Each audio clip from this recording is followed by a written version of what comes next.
Beginning its 52nd season of great road racing in the Buckeye State, the Mid-Ohio Sports Car Course plays host to Round 6 of the Rolex Sports Car Series for 2013. Welcome to the Diamond Cellar Classic from Mid-Ohio. Clouds overhead, but a great race in store as we welcome you to Mid-O. Hi, everybody. I'm Bob Varsha with Calvin Fish and Dorsey Schrader. Let's begin by wishing a very happy Father's Day weekend to all the dads out there, a group that includes the three of us, plus our pit reporters, Brian Till and Justin Bell. But Dorsey, now to the matter at hand. This is race 2 in a string of 6 in just 10 weeks. And after that slugfest in Detroit a couple of weeks ago, there's a lot of teams who had a lot more work to do for this one than they expected. Well, you're right. You know, Detroit is a street track. We thought everybody would give it a little credence, but in fact, it only took to the third turn on the first lap for the big smash up to happen. Eliminating 2 Daytona prototypes cars, about $300,000 worth of damage. That went on throughout the race, and it left teams broken, and some of them broken in the pocketbook as well. Absolutely, Dorsey. And that crash has really created a huge shake-up in the points. For the first time since 2006, the Ganassi team find themselves 20 points out of the lead. And for the first time since 2009, Wayne Taylor Racing finds themselves with the lead.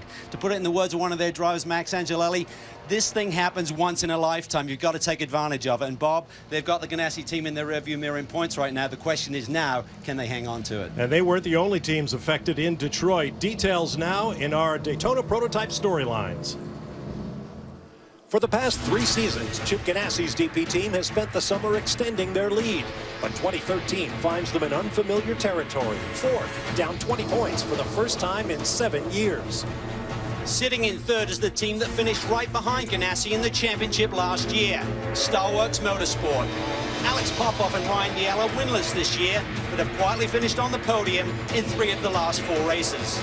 Separated by just 2 points, the Gainesco 99 Red Dragon will battle with the winners of 2 of the past 3 races, Wayne Taylor Racing. But neither team finished in the top 6 at Mid-Ohio last year.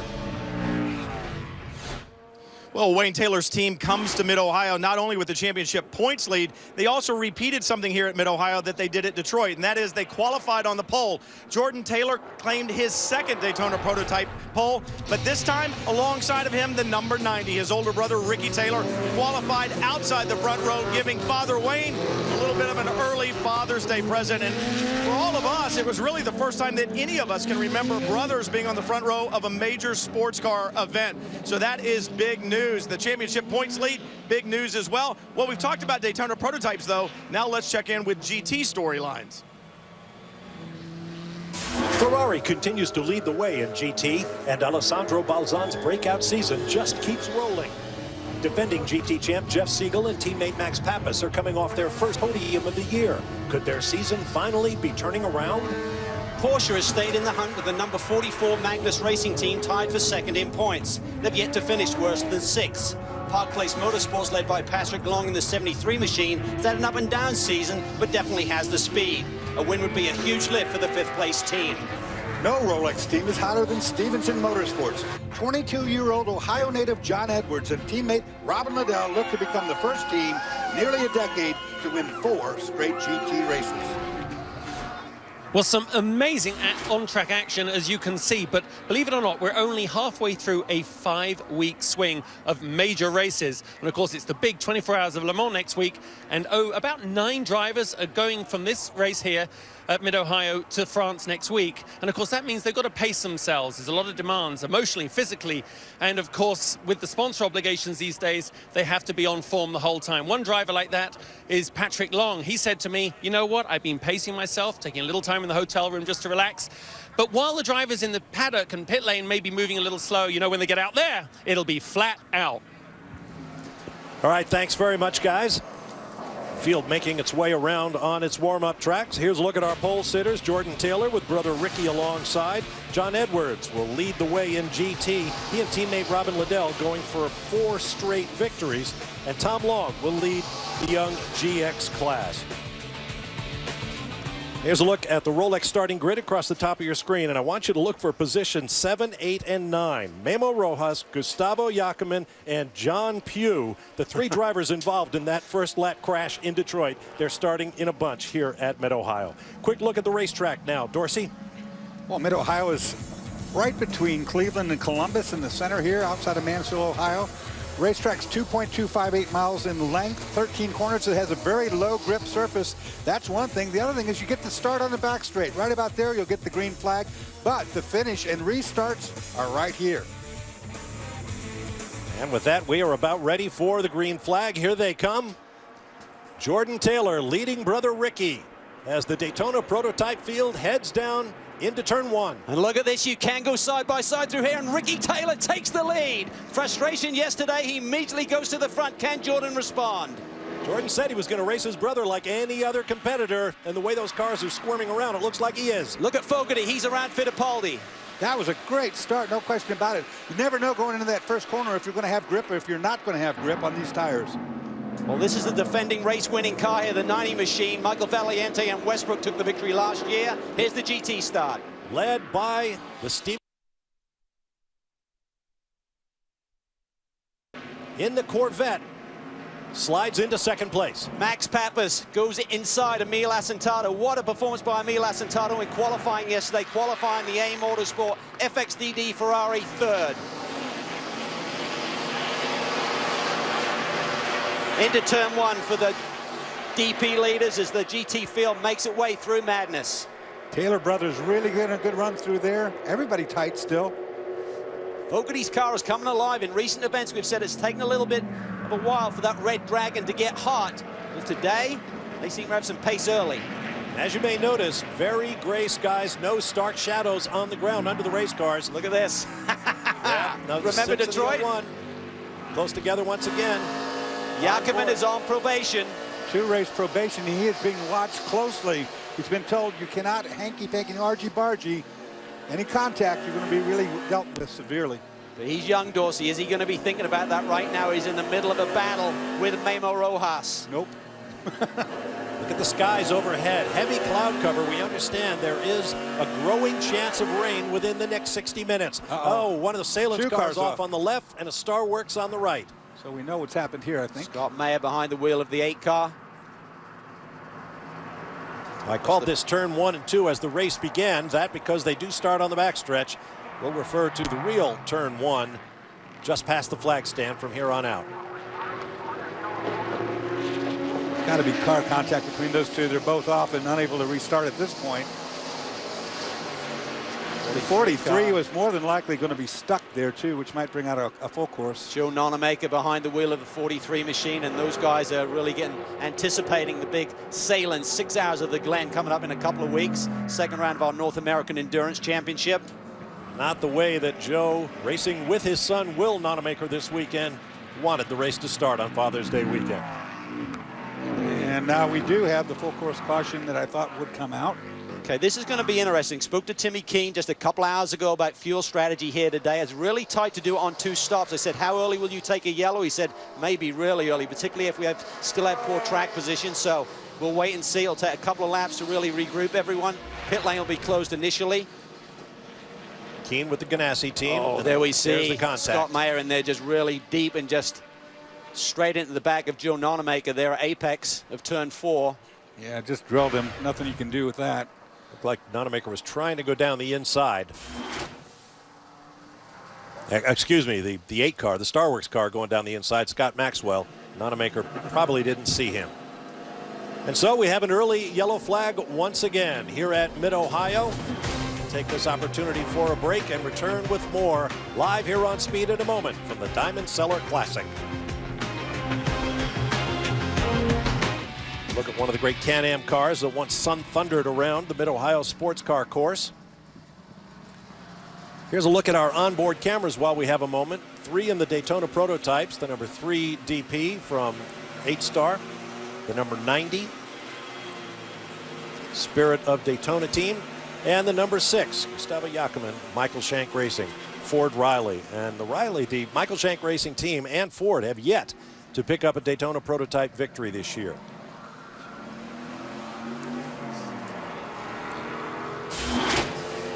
Now you can get involved in the conversation using the hashtag GA for Grand Am on Speed, and those are our addresses.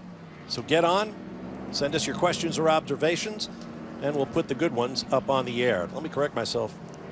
It was Scott Mayer, not Scott Maxwell. I think I was thinking of the Continental Tire Sports Car Challenge race that took place here at Mid-Ohio, which you will see next Sunday, the 23rd of June at 2 p.m. Eastern Time.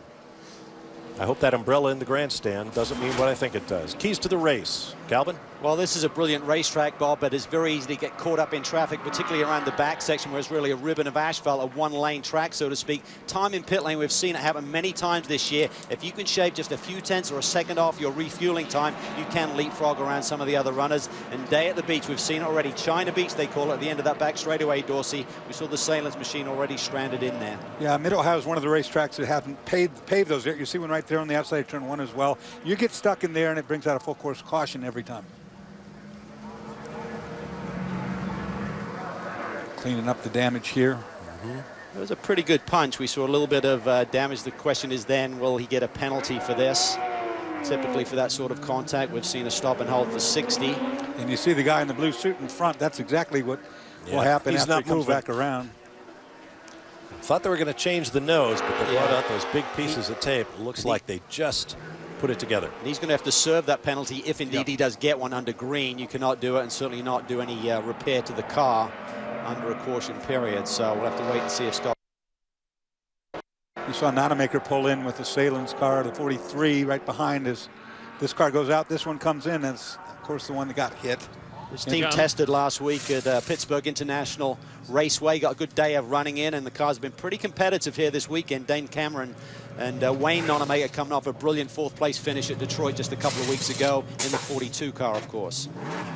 See the date of the Salem 6 Hours of the Glen coming up on June 30th, following our coverage of the 24 Hours of Le Mans next weekend here on Speed. All 24 hours at speedandspeed.com. I think these guys got away with, sorry, Bob, I think they got away with something here because I didn't see any damage whatsoever.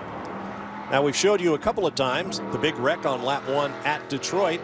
Earlier this weekend, we spoke with Gustavo Yakiman about his view of the incident. He had a pretty, shall we say, strident opinion of his driving in Detroit at the time. Now he seems a little more philosophical about it. I think everyone saw it. Everyone has different opinions on what happened. But I guess racing is racing. We're not here to make friends or dance ballet. We're here to race, and I guess we got to move on. You know, it's a little bit of having to make a name for myself and getting some respect out of these guys, because sometimes they just turn into you like you're not there, and they expect, you know, they expect me as a rookie to just lift and let them by. With the 2-race probation, I guess I, you know, just have to be a little bit careful and choose where I put my nose in, and hopefully try and keep it clean.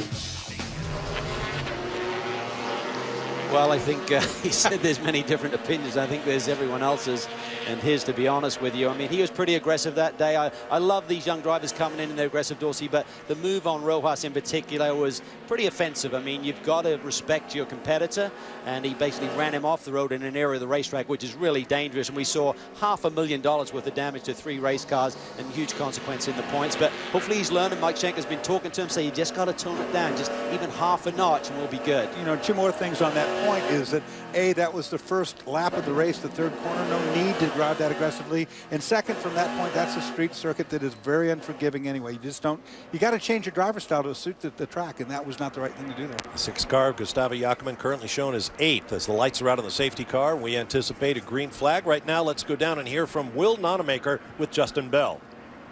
Will, we just saw your car come in. Thankfully, really no major damage, but it was the prudent thing to do after the unexpected hit from the 8. Yeah, you know, we don't know quite what happened there, getting hit that early, but, you know, when you're down a lap anyways, just go ahead and change the tires, because you don't want to have one of these to go down on you. And, of course, everyone's eyes are raised to the sky right now. We can just feel the first drops of rain. It's just going to sprinkle. It's not going to rain. Well, I'll remember that later. Good. We are at Mid-Ohio, aren't we? Yeah, technically, sprinkling is rain, and you can see a few drops on that camera lens. Essentially the Salen's local track, as they like to call it, so we'll have to see. It'll certainly spice things up here. This racetrack is really greasy in the wet. There's a definite rain line, so circuit knowledge will be a premium here if we do see some precipitation. Now let's hear from another Ohio native. We'll get some local knowledge about Ohio weather from Brian Till.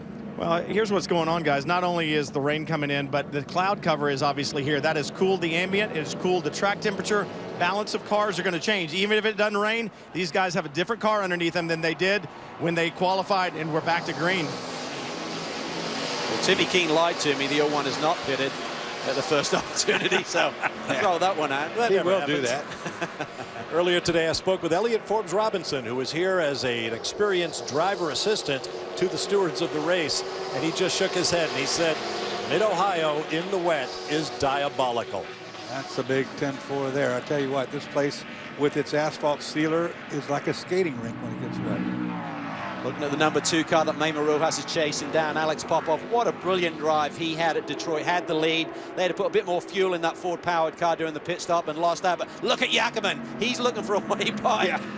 He was looking for a way over for a second there. Yeah, this is wild. And these guys have had a little bit of argy-bargy at Barber earlier this season, so Detroit wasn't the first time. There he goes to the inside. He's going to hit him. There's contact. He put him off. Unbelievable. I don't believe it. Under probation again. Oh, and he's damaged the car. Mike Shank is going to be fit to be tied. Wow.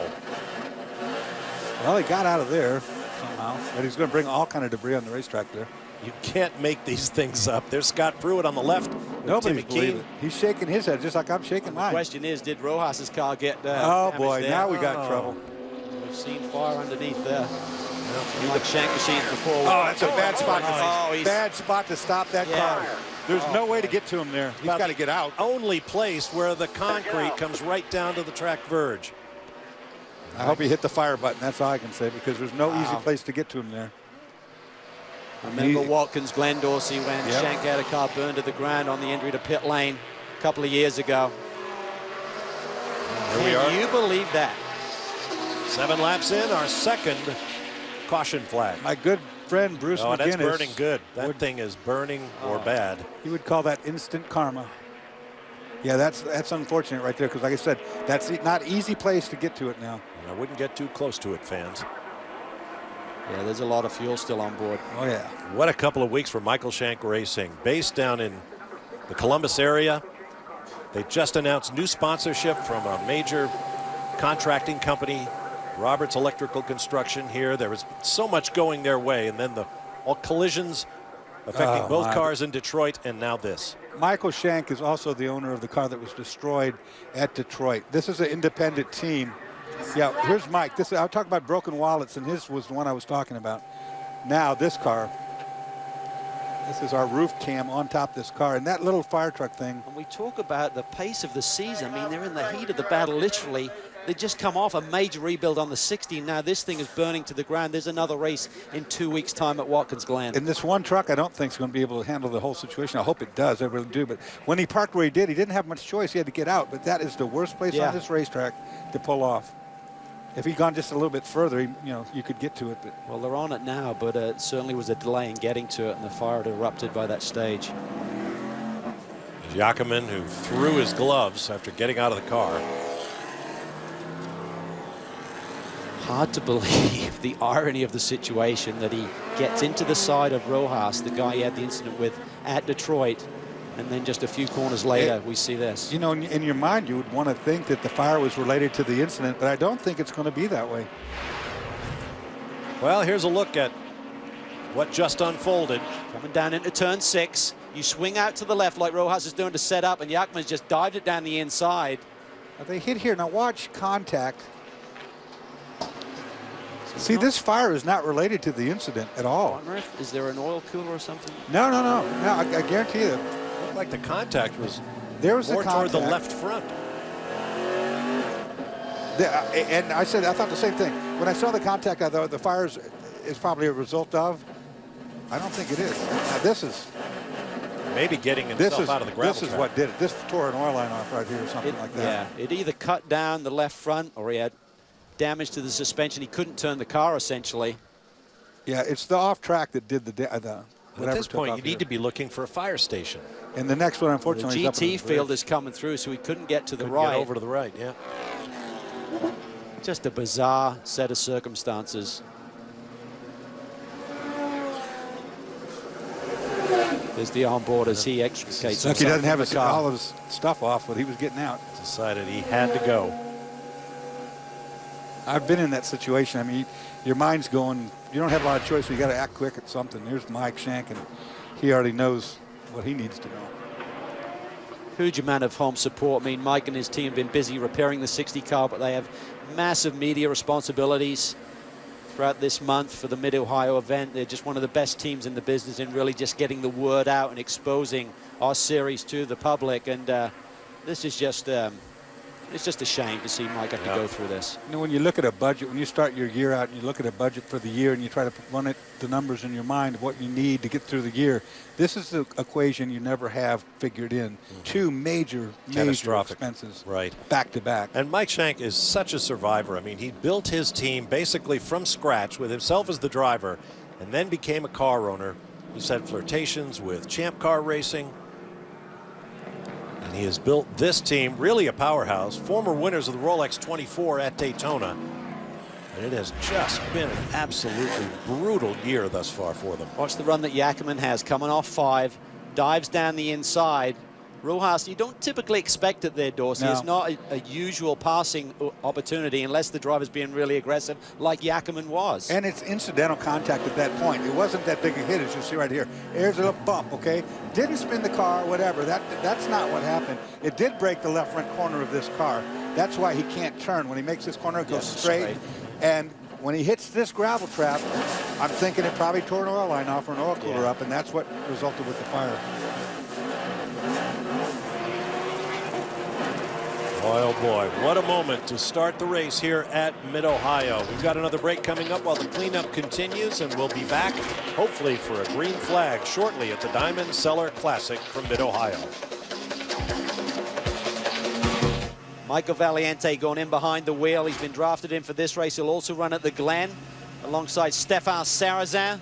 And this is a team that's recovering from a major crash at Detroit as well when Pedro Lamy was behind the wheel. Now, you need to get 30 minutes behind the wheel to get points, but Enzo's not in the points chase. He doesn't care. They're going for a win here today. Michael Valiente comes up to speed, checking the belts.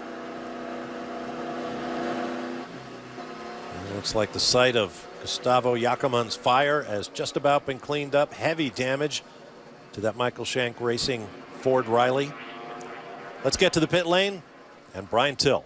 I'm down at Chip Ganassi Racing with Felix Sabates. Scott Pruitt up on the box, and Scott did like deja vu all over again. You look back to Detroit, but forget the incident. What do you tell Memo? You guys are in this championship. What do you tell Memo to how does he stay focused on the race ahead after what just happened? Well, we're all professionals. You know, I mean, it's not a difficult thing to do. How to my family at home? You know what Memo's going to do is I think he made a wise call, gave him some room at the inside. I feel really bad for Michael Shank, not bad for the driver, and you know, and we get on with it. There's a lot of other things going on around here. We're watching the weather. There's kind of rain, hit and miss out here, and we just get back down to it. I mean, we're a new sponsor with Telcel and obviously with BMW, and we need to gain some points. We need to do what we can to get every point we can. I would assume the car is okay. I mean, the hit didn't look that big. No, car's fine. Memo called right back in, got right back on, no issues, no fouls. So it'll be interesting to see what Grand Am does. I mean, here he is on probation and yet again pulling some of the stuff he did at Detroit. So, well, I mean, you're a former open-wheel driver. You made the successful move to sports car racing. What is the different mindset between an open-wheel driver and a sports car driver? I think if he was a good open-wheel driver, he'd still probably be there. Well, there you go. That's the opinion from Ganassi.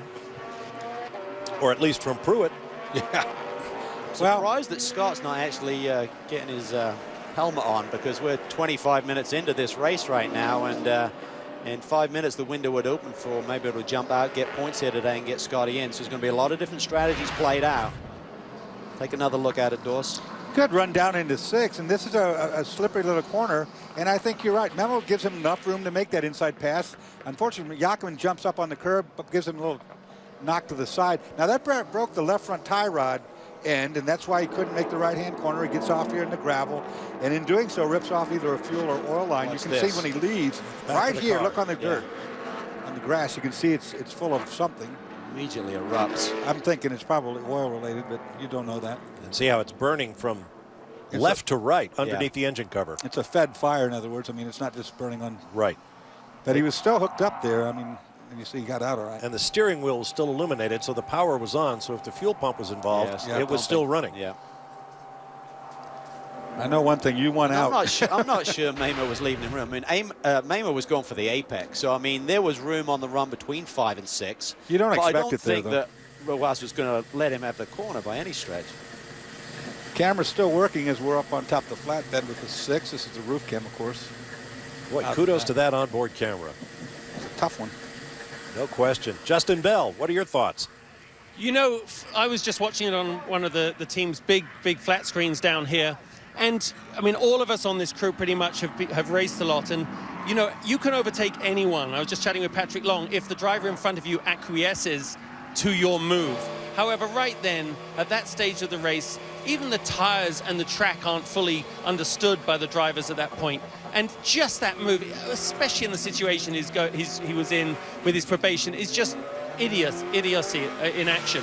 And I think what we're going to see, remember, the reasons Scott Pruitt's and Patrick Long's and drivers like this, Ryan DL, are so internationally respected is because, yeah, they're capable of mistakes, but you have to have an intellect to the way you drive. Now, maybe the kid's rich. I don't know anything about him, in which case he can stay. But if he isn't, you'll be lucky to be in the next race. What do you think, Brian?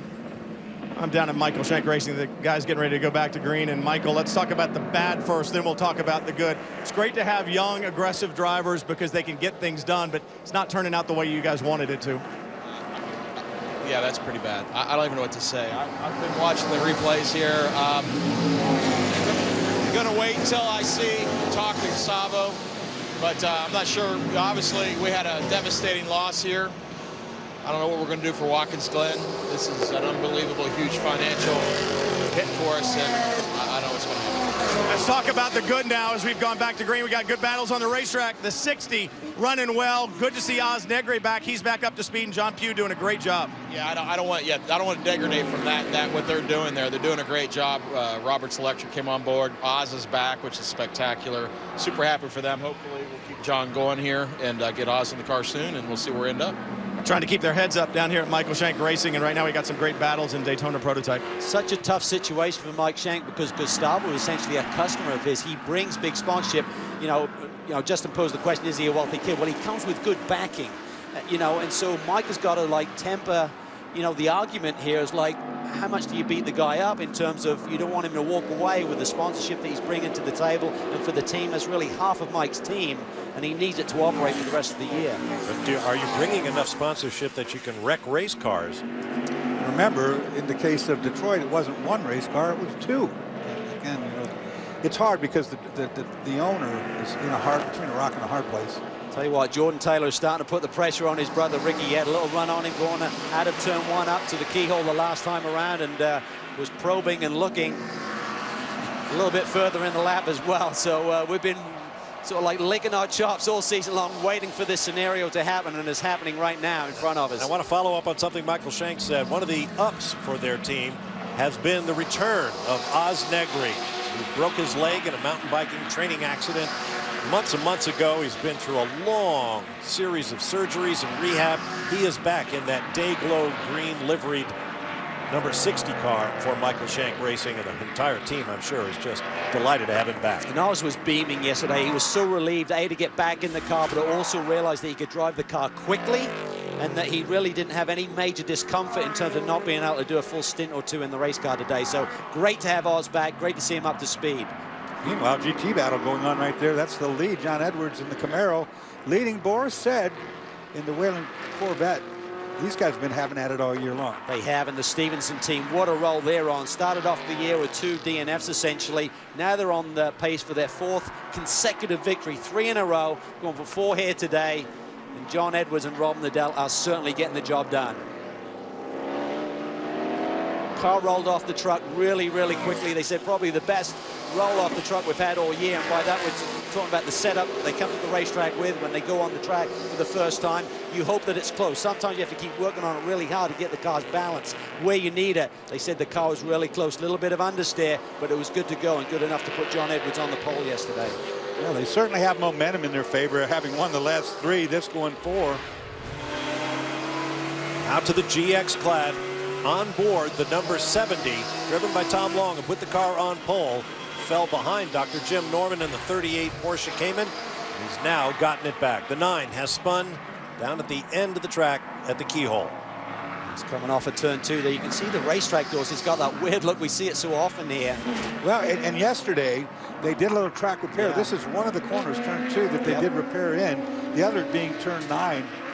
Now he's off there. You got to watch out. You don't get yourself stuck in that gravel. He's going in Well, remember, that's over there. Oh, there's a hit there. Oh, That was Westphal. in the Ferrari. Definitely into the got back contact. of Michael Marcel, who's already had a big accident today in the Continental Tire race this morning. So not a good day for Michael Marcel, who said his knee was hurt. I saw him just a couple hours ago. He said, my knee's hurting, but I'm good to go. He may be There he is. beached there. There he goes. He's going to get up over He's the got hump. it. Meanwhile, Bert Frizzell taking the long way around the gravel trap, probably mindful of what happened to Gustavo Yakiman and all the damage you can do in the engine bay. Oh, we're over there looking at that when this goes on. Ferrari down the inside, definite contact. Boy, oh boy. Yeah, using all of the curb there to get to the inside of M&M. And really the first mistake I've seen look from at Jeff this. Westphal all year. Well, Here's you the know what, DP he- incident. I think Frizzell got turned right there. I Yeah. think he got helped around. Doesn't take hardly any tap. You're going down that hill. Let's go on board here. On board the 90, race leading car in the hands of Ricky Taylor. You go down that hill and you see the racetrack slippery there anyway, so it doesn't take but just a nudge. One other point, throughout the weekend we've seen problems with the traffic light at the end of pit lane. Several cars in the Continental Tire Challenge preliminary ran that light and got stop and go penalties plus 60 seconds. Most recently, 3 of our Daytona prototypes, the 42, the 43, and the 8, after that round of pit stops, all are being called in for stops plus 60 for running the light.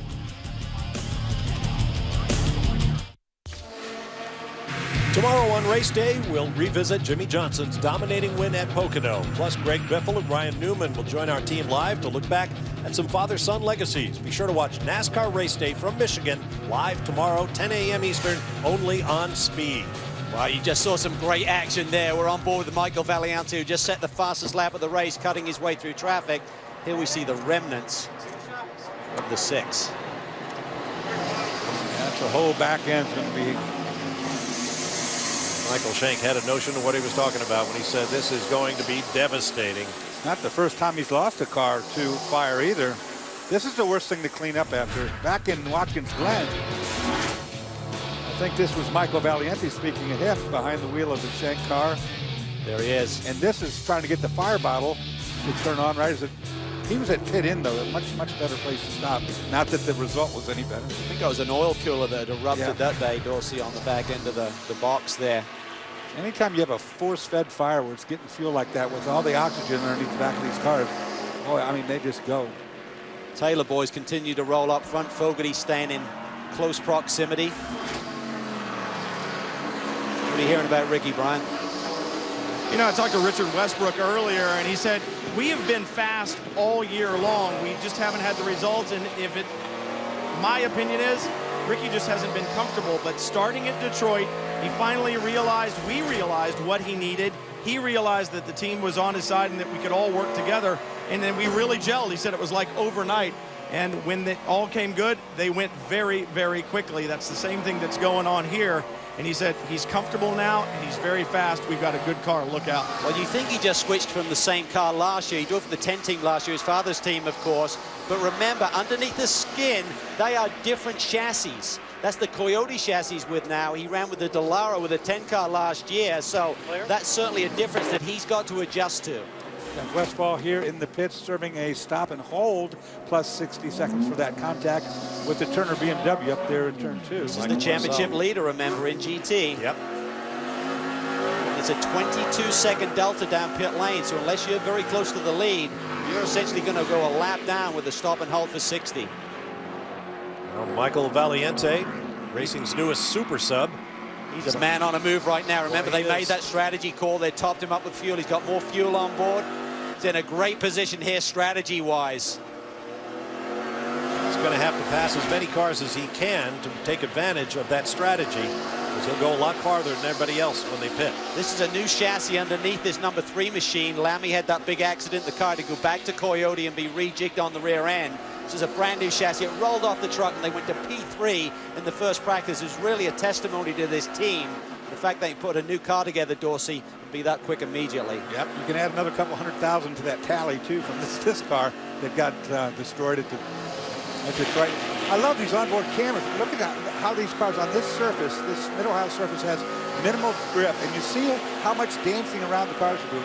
You really drive here like no other place. Remember, Michael Valiente is also a defending race winner here. He and Westy took the 90 Machine 2 victory last year when he was subbing in for Antonio Garcia, who had his commitments with Corvette at Le Mans for this week. Car looks good. They've got a new engineer on board, Yves Terron. Looks like things are starting to gel there. Meanwhile, over in the GT class, Boris Said has the Whelen Corvette in a solid second place behind John Edwards. Boris's teammate is Eric Curran, and he is with Justin Bell. I think he's actually halfway to the people sitting at home watching by the look there, Bob. Eric, obviously, Boris doing a great job. We were just talking, when you're running in second like that, you need him to conserve the car, to give you a good car for this run to the finish. But when you're in second, it may be a bit easier than leading this field right now. Yeah, Justin, there's no doubt about it. I mean, the guy in front's having to run the pace and run hard. Boris is basically just running behind him. You get on the gas a little bit earlier and kind of coast behind him and not have to be as hard on the car. So being in second's easier than being in the lead, no doubt about it. But this Whelen Team Fox Corvette's doing great. Boris is doing a great job out there, and I can't wait to get in it. It's been a pretty eventful start to this race, but these boys have been working hard, and we deserve a good finish. So you've got So, okay, I know it may rain later, so we may see a little change in your strategy, but we'll check in with you later. All right, guys? This 31 car is flying. He's got a half a second faster lap than John Edwards, who's leading this race. There's only 3 cars in the 125 range, and Boris has run a 125.0, so the Corvette is hooked up. Got everything going for him, too. I mean, sitting there getting fuel mileage, you know, getting behind him, using the draft down the straightaway, and conserving the car for the latter part of the race. Very smart.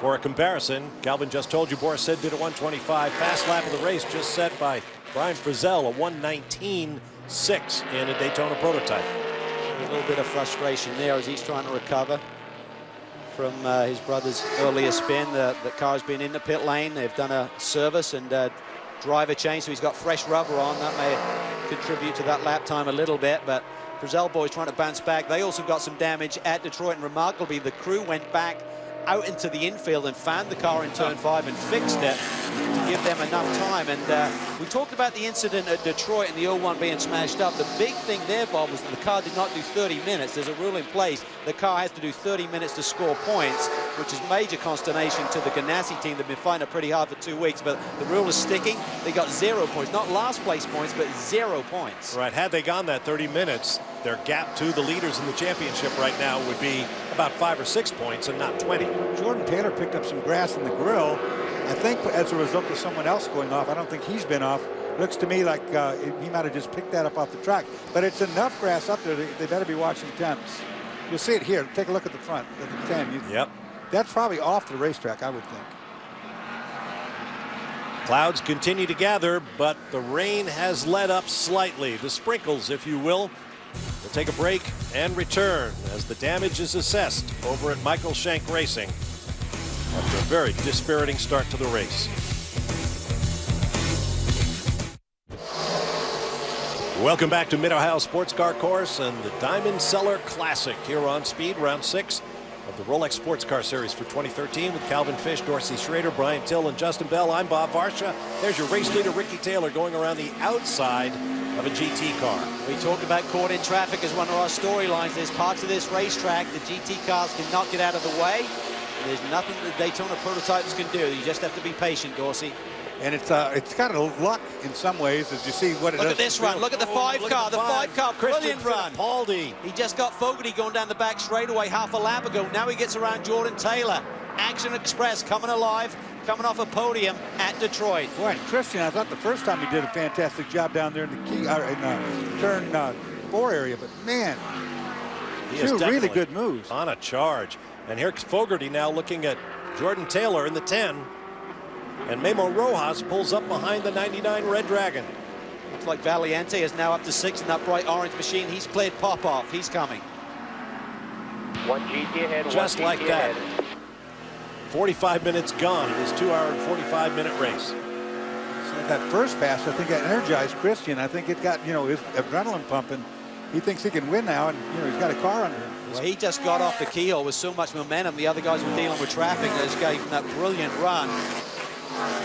Spent a few years racing champ cars around the Mid-Ohio Sports Car Course, did Christian?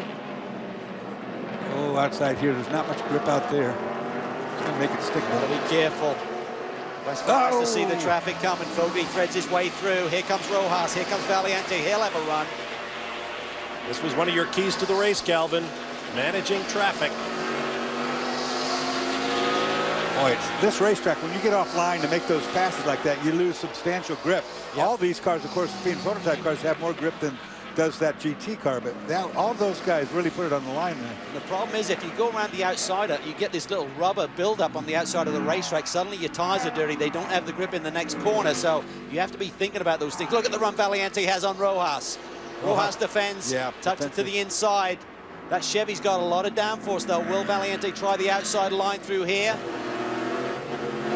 Thought about it. Traffic up ahead. It's a game of chess at this stage. It's what's so good when you run these two classes together. The GT cars really break the ebb and flow up. Otherwise, it'd be impossible to pass each other. Look at that 61 car. That's Pappas behind the wheel. That absolutely killed Valiente there, and Popov's now got a run on him. Oh, and now he does the same thing to Popov. He really held up Popov. At least he was fair. He did it to everyone. yeah. While this battle continues, third in the championship, the Magnus Racing Porsche, number 44. John Potter currently has the car in 8th place in class. His teammate is standing by with Brian Till. Well, he has the car in 8th place, Bob, but I don't think it's the car that he wants. Andy Lally sharing that car with John Potter. You guys running well in the championship, Andy, but the car has not been to your liking or John's this weekend. What's going on with the Porsches? We're struggling against the Ferraris, the mid-engine cars, the two-frame cars, really everybody in the class right now. Happy Father's Day to my dad at home, my stepdad also.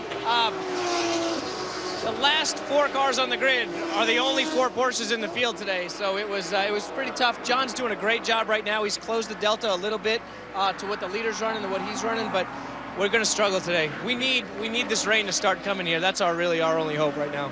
Yeah, they're the one team in the pits jumping up and down doing a rain dance. But you talk about the championship, they're third. Remember, Stevenson Motorsports, they're in second. And I just heard Mike Johnson say on the radio a minute ago, John, it's okay. We're racing the 63 car, and they are a lap down right now. Our championship's looking really good. Don't worry about that Corvette behind you. Yeah, that's tough when you're wishing for rain to make your car better. Yeah, it is. It's a long road for these guys at the moment. They say we've got good top end, but he said under braking and through these rolling corners here at Mid-Ohio, this Porsche is just not doing it like the mid-engine cars. So he's hoping that Kansas City, an event we're having towards the end of August, will be a good fit. He said other than that, looking at the schedule, he said, I'm not sure where we're going to shine this year. Watching these two front runners in GT and kind of wondering about tire degradation, which we know that the 57 at the Camaro Stevenson car is very well balanced. It's very good on tires. Boris said in the Whelen Corvette, that car also should be pretty decent. How hard are they pushing how early, you know? Certainly they're big, heavy machines to take around this racetrack and push those Continental tires that hard for a full stint. One thing that the Stevenson guys were working on yesterday in practice was saving fuel and maintaining lap time. Here we see our leader, Ricky Taylor, going around the outside of Boris said. You're just feeling the car there, Dorsey. You're just feeling that traffic and seeing if he's going to give you enough room and if you've got enough grip to take the long way around. And you're okay with these top guys in GT. You know those two guys are 1-2. You know they're very heads-up race car drivers, that they know that you're there. It's when you're passing the back markers that you really don't know. Does that driver know I'm coming up this inside right now, or am I going to get in trouble here? So pretty aggressive move there by MIO-OHIO, who we're looking at right now from the onboard of the 3-car.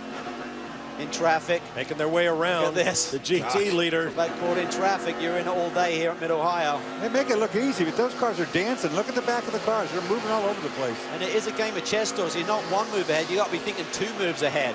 So they clear the GT leader, John Edwards. In the team's championship, Scuderia Corsa, the 63 Ferrari, the Stevenson Motorsports Camaro, and the Magnus Racing car, Andy Lally, one of the drivers in that team, a 1-2-3 in the championship. Right now, Edwards leads the class, while The 44 is in 8th place in class, the 63 10th. So here's an opportunity for that team from Stevenson Motorsports to make a lot of points in the championship over their nearest rivals. What a couple of months he's had. He won the Rolex race at Barber, finished second in the Connie race there. They then went to Road Atlanta. They got the double, Connie and Rolex, finished third at Laguna in the ALMS series, then came back and won in Detroit. That is what I call momentum. While Ricky Taylor leads the race in the number 90, his teammate is with Brian Till. Well, right now, Richard Westbrook talking to his engineer. He's getting ready to get in the car. You and I talked about chemistry yesterday. Everything gelling down here. The weather change, how much has that affected the balance of the car? I know this racetrack is very temperamental.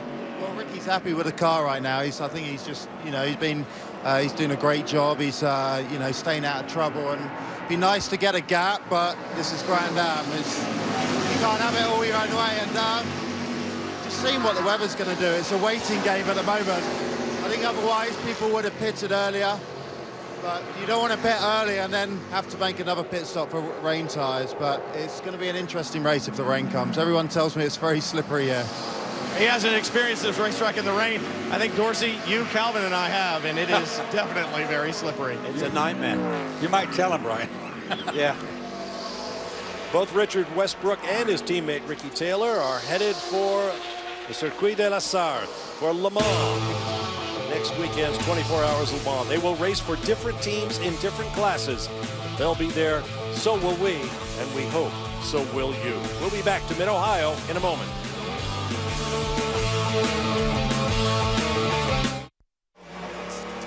Welcome back to the Mid-Ohio Sports Car Course. Here's a look at the Grand Am Rolex Sports Car Series points in the Daytona Prototype Division as they run. Max Angelelli and Jordan Taylor came in with the lead. They hold it. Now 4 points for the 99 teammates, Gurney and Fogarty. Here's a replay of an incident just a lap ago. You see Michael Valiente sliced down the inside. This is where Yackerman got into Rojas earlier in the race. Good clean pass. Then Rojas stays to his flank there. And as Michael turns in, there's some contact. He gets spun. Rojas goes for a little bit of a ride. And then watch this. Here comes Alex Popov with nowhere to go. Nearly gets into the back of the 8-star machine, but they all continue, and they were lucky to get away with this. Here we're on board with Michael. There's the tap. Now listen to this. Lights it up right there. Just goes full throttle. That finishes the spin off. So that was cool. That was a really good back turn. Yeah, we got a full course caution, guys. Here's our third. We understand it's for a stranded GT car. Number 18 car in the hands of Dion von Moltke. There it is. Sharing the car with Lee Keane, who'd been drafted in at the very last minute to run with Dion this weekend. This looks mechanical. As you can see, no skid marks going off into the grass. Looks like he's pulled it there. He was the leader of the Porsche brigade there for many laps, who've done a pretty strong job. And Lee said the cars, no, I'm used to it, mate. A lot of changes to the brakes, the master cylinders, some geometry changes. He said, I think we can get it, but it's probably not going to happen this weekend. Here are the GT points as they run. The 63, Alessandro Balzan came in with the lead. He drops to second. They are lapped down right now. His teammate Jeff Westphal has the car. He can get that lap back here, though, now that we've got a caution. Yeah, it is possible, but I tell you, these stop and holds plus 60, I mean, they are monumental on a track of this length, which is pretty much an average race lap length here in North America. You're going to go down a lap, and you pay the price. So the field is now neutralized. Ricky Taylor, Christian Fittipaldi, Jordan Taylor, John Fogarty, and Michael Valiente, the top 5 in Daytona Prototype. John Edwards, Boris Said, Max Pappas, Emil Asentato, and Paul Dall'Anna, the top 5 in GT. Tom Long leads GX over Tristan Nunez and Dr. Jim Norman. Another break coming up. We'll be back to the Mid-Ohio Sports Car Course, still dry, but still looking threatening in Ohio. Monday night, The Hub delivers the ultimate recap from Michigan as our experts break down all the action. Plus, you'll get the latest breaking news from the world of NASCAR. It's NASCAR Race Hub, Monday night, 6 Eastern, only on Speed.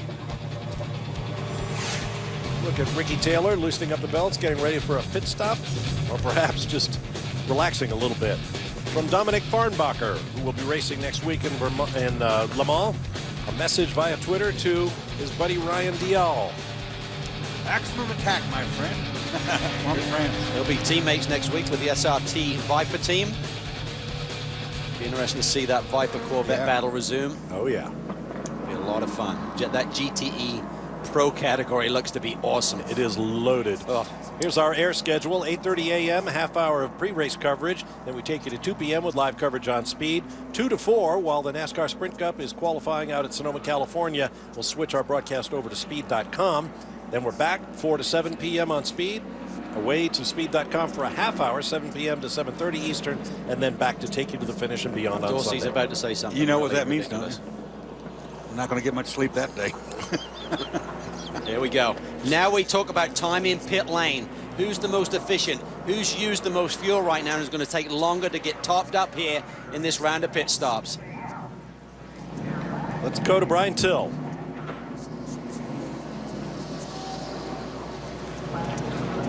It's a long run down pit lane for Jordan Taylor, the 90 with Ricky Taylor. The leader already has stopped well up pit lane. And now Jordan Taylor to the marks, the fuel probe in very, very quickly. It's one of the things that the 10 team has excelled on is pit stops this year. Good stuff going on. 4 Continental tires. Let's head back down to Justin in the 90. Well, Ricky Taylor leapt out of that car like his life depended on it. Richard Westbrook is behind the wheel, itching to go. Clean stop. Absolutely fantastic. That was close. Number 5 car in the fast lane. But take a quick look right behind me. Look at the wet tires. Are all standing not far away, guys. Valiente had 10 more laps of fuel on board. That's why they've leapfrogged around them. So big advantage there by that strategy play they played by getting Enzo out of the car earlier on. Somebody's air gun was laying out there, almost got clipped. That was close, absolutely. Terrific pit work in the series this year. I mean, it was the story in Detroit as several cars, 2 of our class leaders, leapt into the lead on a pit stop. Really quick work. Brian Till. Yeah, I was watching the guys at 01 at the Ganassi with Felix Sabatas, and a little problem with the right front, and that actually dropped the 0-1 back a little bit, but exceptional work. And Calvin, you called it, less fuel going into the 3. That helped them, but man, it was close at pit out. It was really close, and once again, that 10 team, they essentially were better than everyone else. So in terms of an even playing field with pretty much the same amount of fuel going on board, they are executing. We saw that fuel probe, as you mentioned, Brian, get in there perfectly. Spoke to Simon Hodgson about this a couple of races ago. He said, we're really focusing on the details. The drivers, first and foremost, have to hit their mark. We worked on the fuel hose length and the way it drags over the pit wall. All of those small details, we practice 3-4 times a week, and it's showing on these pit stops during the races.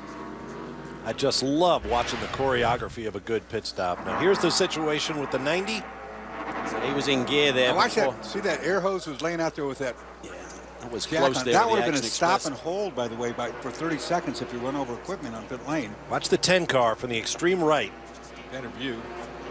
Max Angelelli now behind the wheel. Now, there's a little bit of, this will be interesting too. Max Angelelli and Michael Valiente were teammates with Wayne Taylor Racing, and there wasn't a lot of love between those 2 teammates. Consequently, Michael was down the road. Here come the GTs. One of the Ferraris stayed out. Let's go to Justin Bell. They're coming your way. Boris said had the door open before he brought the 31 Whelan car into the pit box. Fantastic. He is out of the car. Eric Curran getting in. Very tight corners down here. Porsche just came by us with 73 Patrick Long getting in. But it looks like they're just trying to do the best stop they can. And as you see, wheel nuts flying everywhere. This is a tough work compared to those single hubs with the tires going on. Those new Continentals. It should be a standard stop, Brian. Standard stop down here at Stevenson as well. Robin Liddell taking over for John Edwards and getting every drop of fuel that they can in this Camaro. The thing that Mike Johnson pointed out, he said, we've got good chemistry. This team has been together for so long. Everybody works together so well, and that's one of the reasons we've been quick.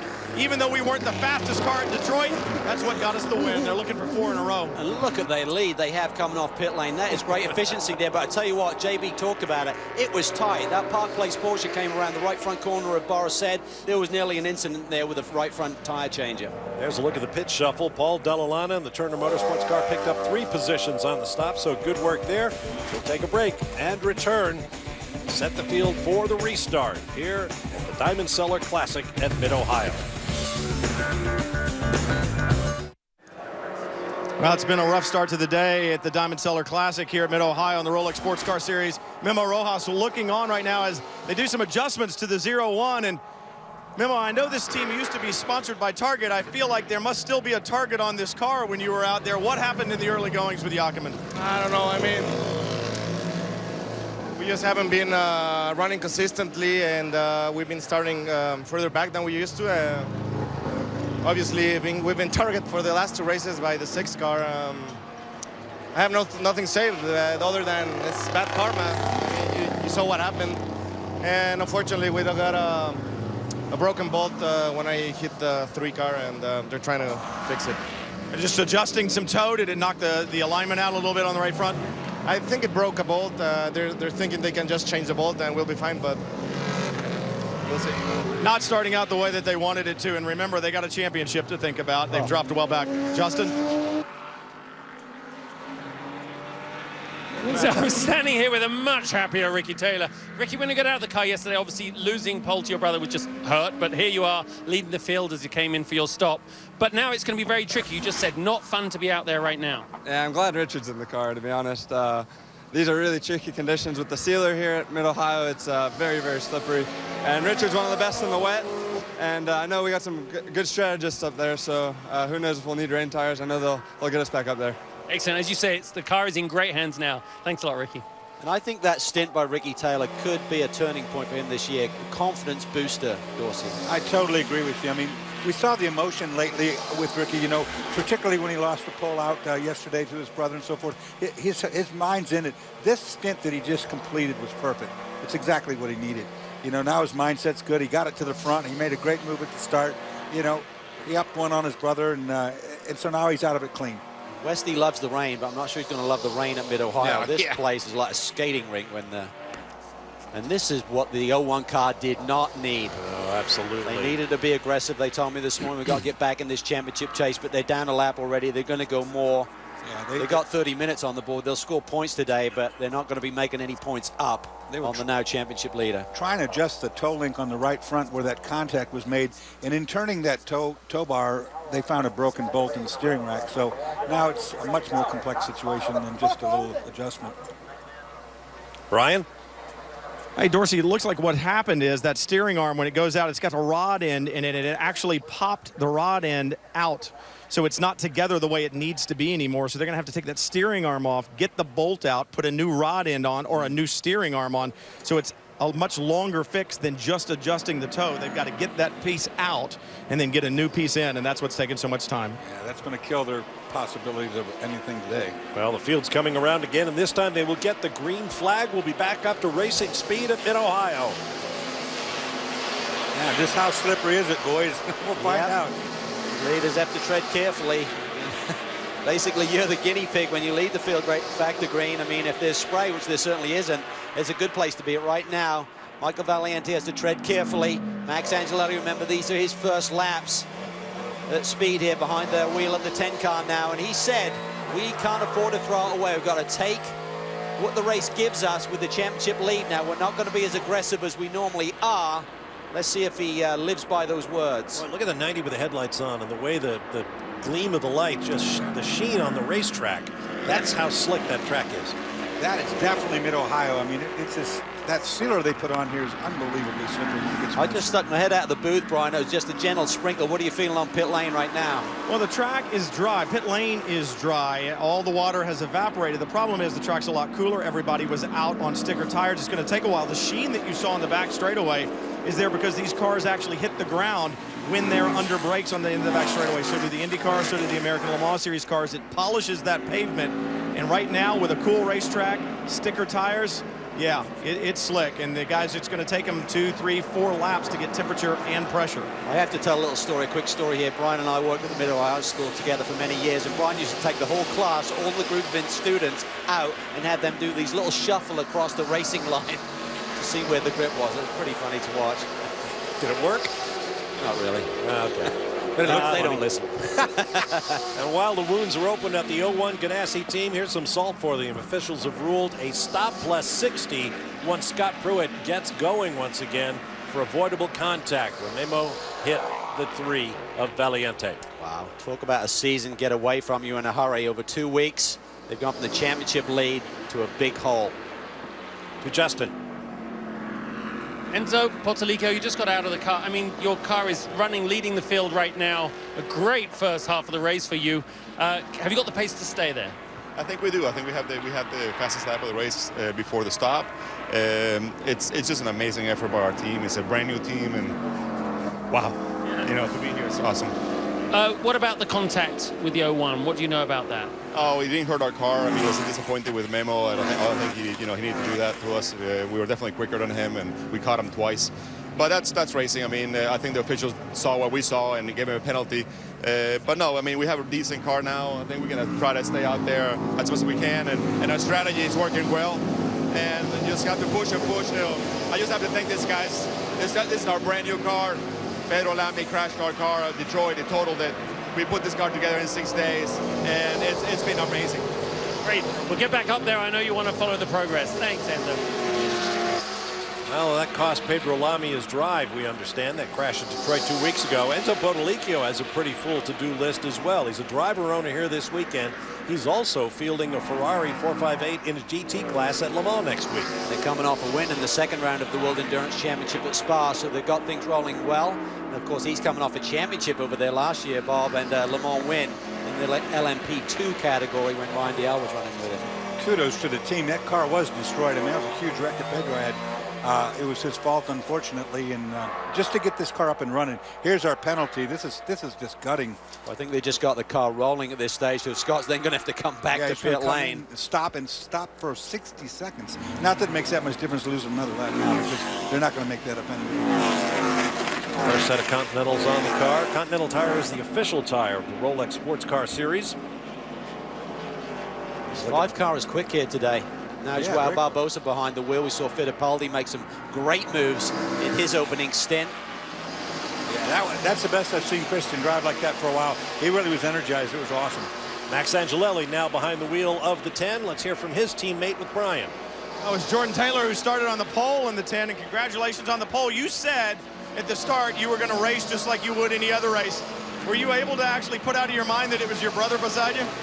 Yeah, I know. It was kind of surreal sitting on the grid there and looking over and seeing him. I mean, it was not long ago. We were just little kids running around, hitting our heads on the wall at Le Mans and stuff. So it's really weird being on the front row with him here at Mid-Ohio. But I think the car's good. The car's strong. The guys are obviously executing the pits again, and that's what we're going to need to keep the lead of this championship. And obviously the problems of the 01, that's going to help in that championship. The weather change, though, what has that done to the balance of the car? We've talked throughout this event about this racetrack being sensitive to weather. It's changing. What kind of car does Max have? Yeah, I think it's actually a strong car. We're quick in half the track and then not so quick in the other half. So I think we've got a car solid in the areas that we need to be solid to defend ourselves and maybe make passes. And then track temp, like you were saying, we thought it was going to be a hot race. Now it's cold with the cloud cover. So we're making some small adjustments here in the pits, and the guys are doing a great job. So we'll see how it goes. And what they need to keep in mind is the championship. With the problems for the 01, it's a great opportunity to extend, guys. And not only over the 01, second in the championship, the 99 of John Fogerty and Alex Gurney. Gurney is now driving the car in 5th place. And third in the championship, Ryan Dial and Alex Popoff in the STARWORKS car. They are in 6th place. Here's another tweet. Turner Motorsport, slick track, no kidding. Need a few laps to get those tires up to temperature, no doubt about it. You know, it was funny, they were doing, that's a typical scenario where you're good on one half of the track and not good on the other necessarily. And everybody used to ask, Dorsey, which side would you want to be good on? I said, where's the checkered flag at? That's the side. Tell you what, Valiente is flying. He's about half a second quicker than the rest of the Daytona prototype field right now, so they have done an awesome job in getting that car dialed in, and congratulations to Brian Colangelo, the general manager there, and team manager Gary Neal in bringing that new chassis here and having the sort of speed we're seeing this weekend. Scott Pruitt serves the penalty for the 01 and will resume. As Dorsey mentioned, the daylight is slipping into twilight on their championship chances right now. But hey, it's only the halfway point of the season. Lots of racing still to come this year and today here at the Mid-Ohio Sports Car Course in the Diamond Cellar Classic. Stay with us.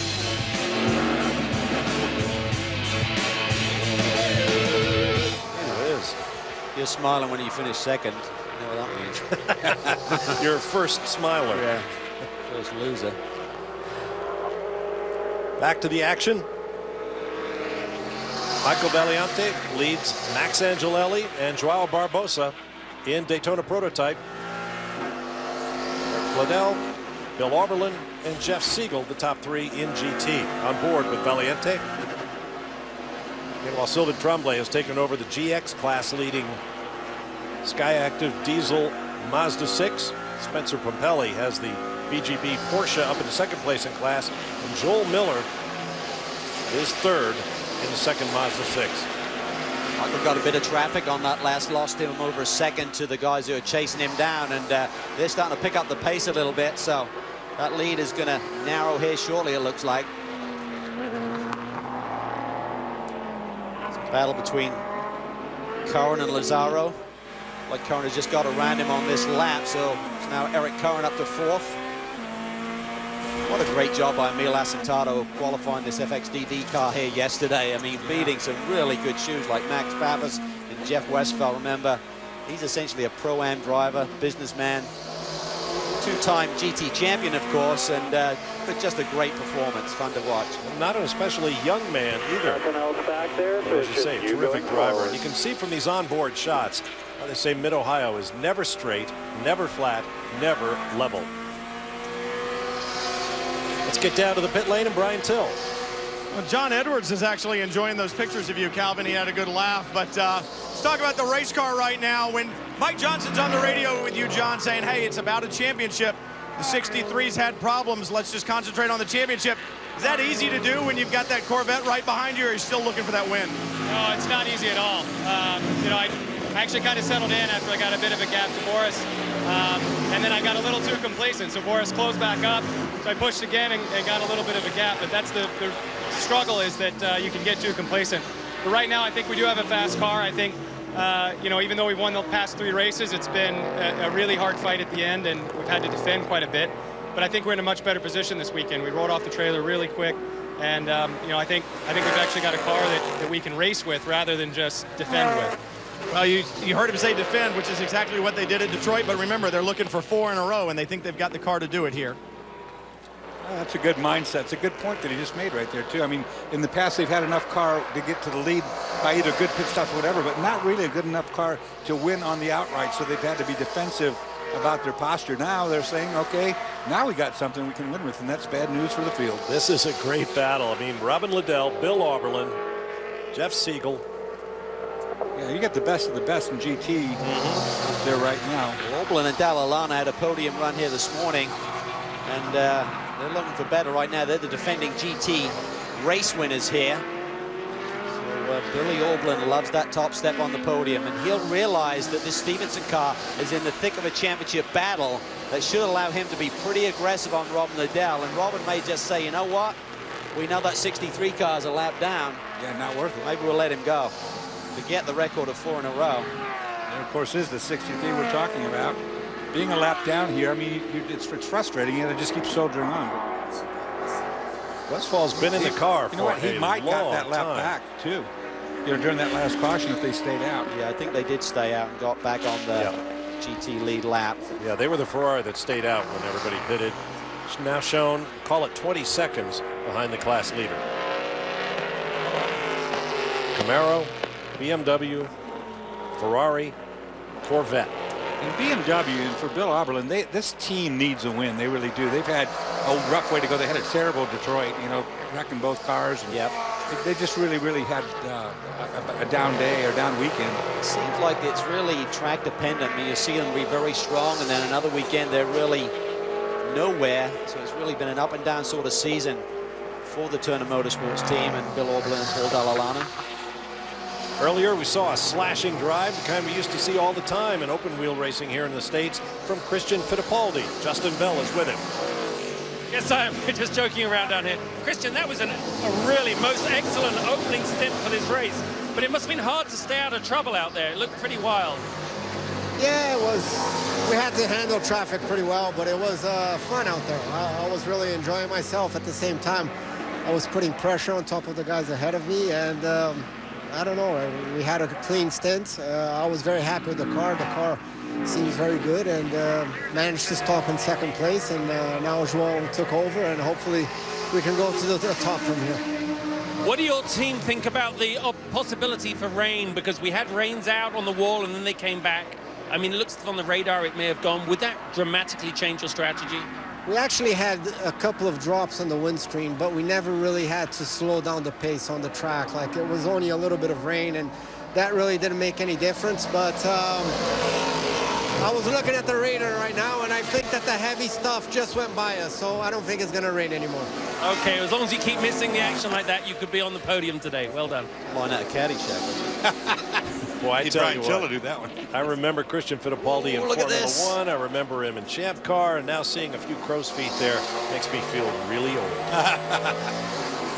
Andrew Davis behind the wheel of that 62 car, Shinro Madison Snow this weekend. They're also going to run the next 2 rounds, which are the final 2 rounds of the North American Endurance Championship at the Glen and at the Brickyard. So it'll be fun to see those guys compete. It's a good little team, that Wright Motorsports group. 63 finally in. Well, this will be the question: is do they stay on the lead lap with a pit stop? Probably not, but good recovery drive. Balzan getting in. He is the leader in the GT driver points. Remember, Ferrari have yet to get a victory this year, Bob, and they want that top step desperately. Bit of a delay on the left front, it looks like. Getting the driver change finished. Brian Till. There's a bit of a delay on the left rear as well. The fueler and the fire bottle man were in the way, and that's the deal. Right now with that left side fuel and the left side tires going on, it gets very congested over there, but it took longer for the fuel anyway, so that delay on the tires did not hurt them. 63 underway. Yeah, they had a little hiccup in the pit lane at Detroit, as I remember, as well, on a tire change. So just need to sharpen that up a little bit. The team is doing a great job. I think they're going to lose their lap. Here's the lead 2. Where is he? Did he get out? No, I don't think Yeah, so. there he is. Yep. But he's going to have to hustle, Calvin, if he's going to stay in front of the 2 Chevys. Yep. Or, I'm sorry, the Chevy and the BMW. That's a pressure situation for Balzan with his points lead at stake. Cold tires, first laps on the track, and here come the Stormin Camaro and BMW M3. The big question is going to be for these GT cars, how far can they stretch this fuel run? They get about 45 minutes to 50-minute run on a full tank load, so it means they've really got to go about another 25 to 30 minutes to do it on one stop to the finish. Bill Arbelin just keeping the pressure on. You watch him right there. I mean, just he pops out, he looks, he just wants to make sure that Edwards knows I'm back here still. Don't think you got away with this yet. Parts of the racetrack, though, you can just basically turn the mirror the other way around and turn the rearview mirror, because no one's going to come by you unless you make a mistake. So I don't think you're going to shake Robin Liddell up that easily anyway. He's pretty tough of a cookie. Done a brilliant job this year in terms of bringing it home. He's typically the finisher, particularly when John Edwards is doing the double duty with the Connie race. John, of course, finished the race at Detroit, where it was only Rolex Series for that day. And I believe that's the first time that John Edwards has done that this year. Well, looks like Bill Arbelin is just kind of holding station, looking very much in control. Let's hear from his boss now with Brian. And yeah, I'm a little taller than Brian. I took some little special herbs before the start of the race, Bob. But standing here with Will Turner. Will, I mean, Bill is in his element right now. He's able to push so hard and keep that kind of pressure on. That's probably why he's in the car, isn't it? Yeah, you know, a couple of things. I didn't hear exactly what you said, but it's like Groundhog's Day. I don't want to be the spoiler for the other race, but we were in this position a little earlier. Right now, Bill knows what he needs to do. You know, we have, an hour left in the race, a little over an hour, and he's pushing hard. We know that everybody has to stop, and you know, he knows who his competition is in front of him. He and Robin have raced on in the same team, so he's settled in, and he's got a job to do, and we're hoping he can bring it home. As you look at the potential variables in this next hour and 13 minutes, I think it is, what does it take for you guys to take victory here? I think if you look at the lap times, everybody in the top 5 is really close. And although it doesn't look like that maybe on TV, lap times it does. So what this is going to come down to is everybody's going to have to stop one more time. And I think it's going to be whoever beats who out of the pits, whoever has a better pit stop, is going to probably do it here. Because Mid-Ohio is inherently a tough track to pass on. And these cars can get very wide. I'm hoping if we end up in the lead after the pit stops, our car will be wide enough to take it home. Yeah, Bill can drive wide, but your team can also be fast in the pits, so we'll be watching that stop. Thanks, Will. One thing the BMWs have been working hard on with Dynan is getting the fuel efficiency better. They've got a lean map that they can go to with the ECU, Dorsey, which could now save them about 9% on fuel mileage. So Bill may be using that on certain laps. But look at this. Here comes Richard Westbrook trying to make a move on Angelelli. The 5 car is up to second. Barbosa's got around Angelelli, so our championship leader is fading a little bit. And Justin, next time I call you Brian, just give it your best Ohio accent, pretend nothing happened. Get on your knees. Get right. Bob, if anyone's seen my suit, they know that I'm wearing Brian's suit. If anyone's seen it, they know I'm probably wearing it. It's a little snug.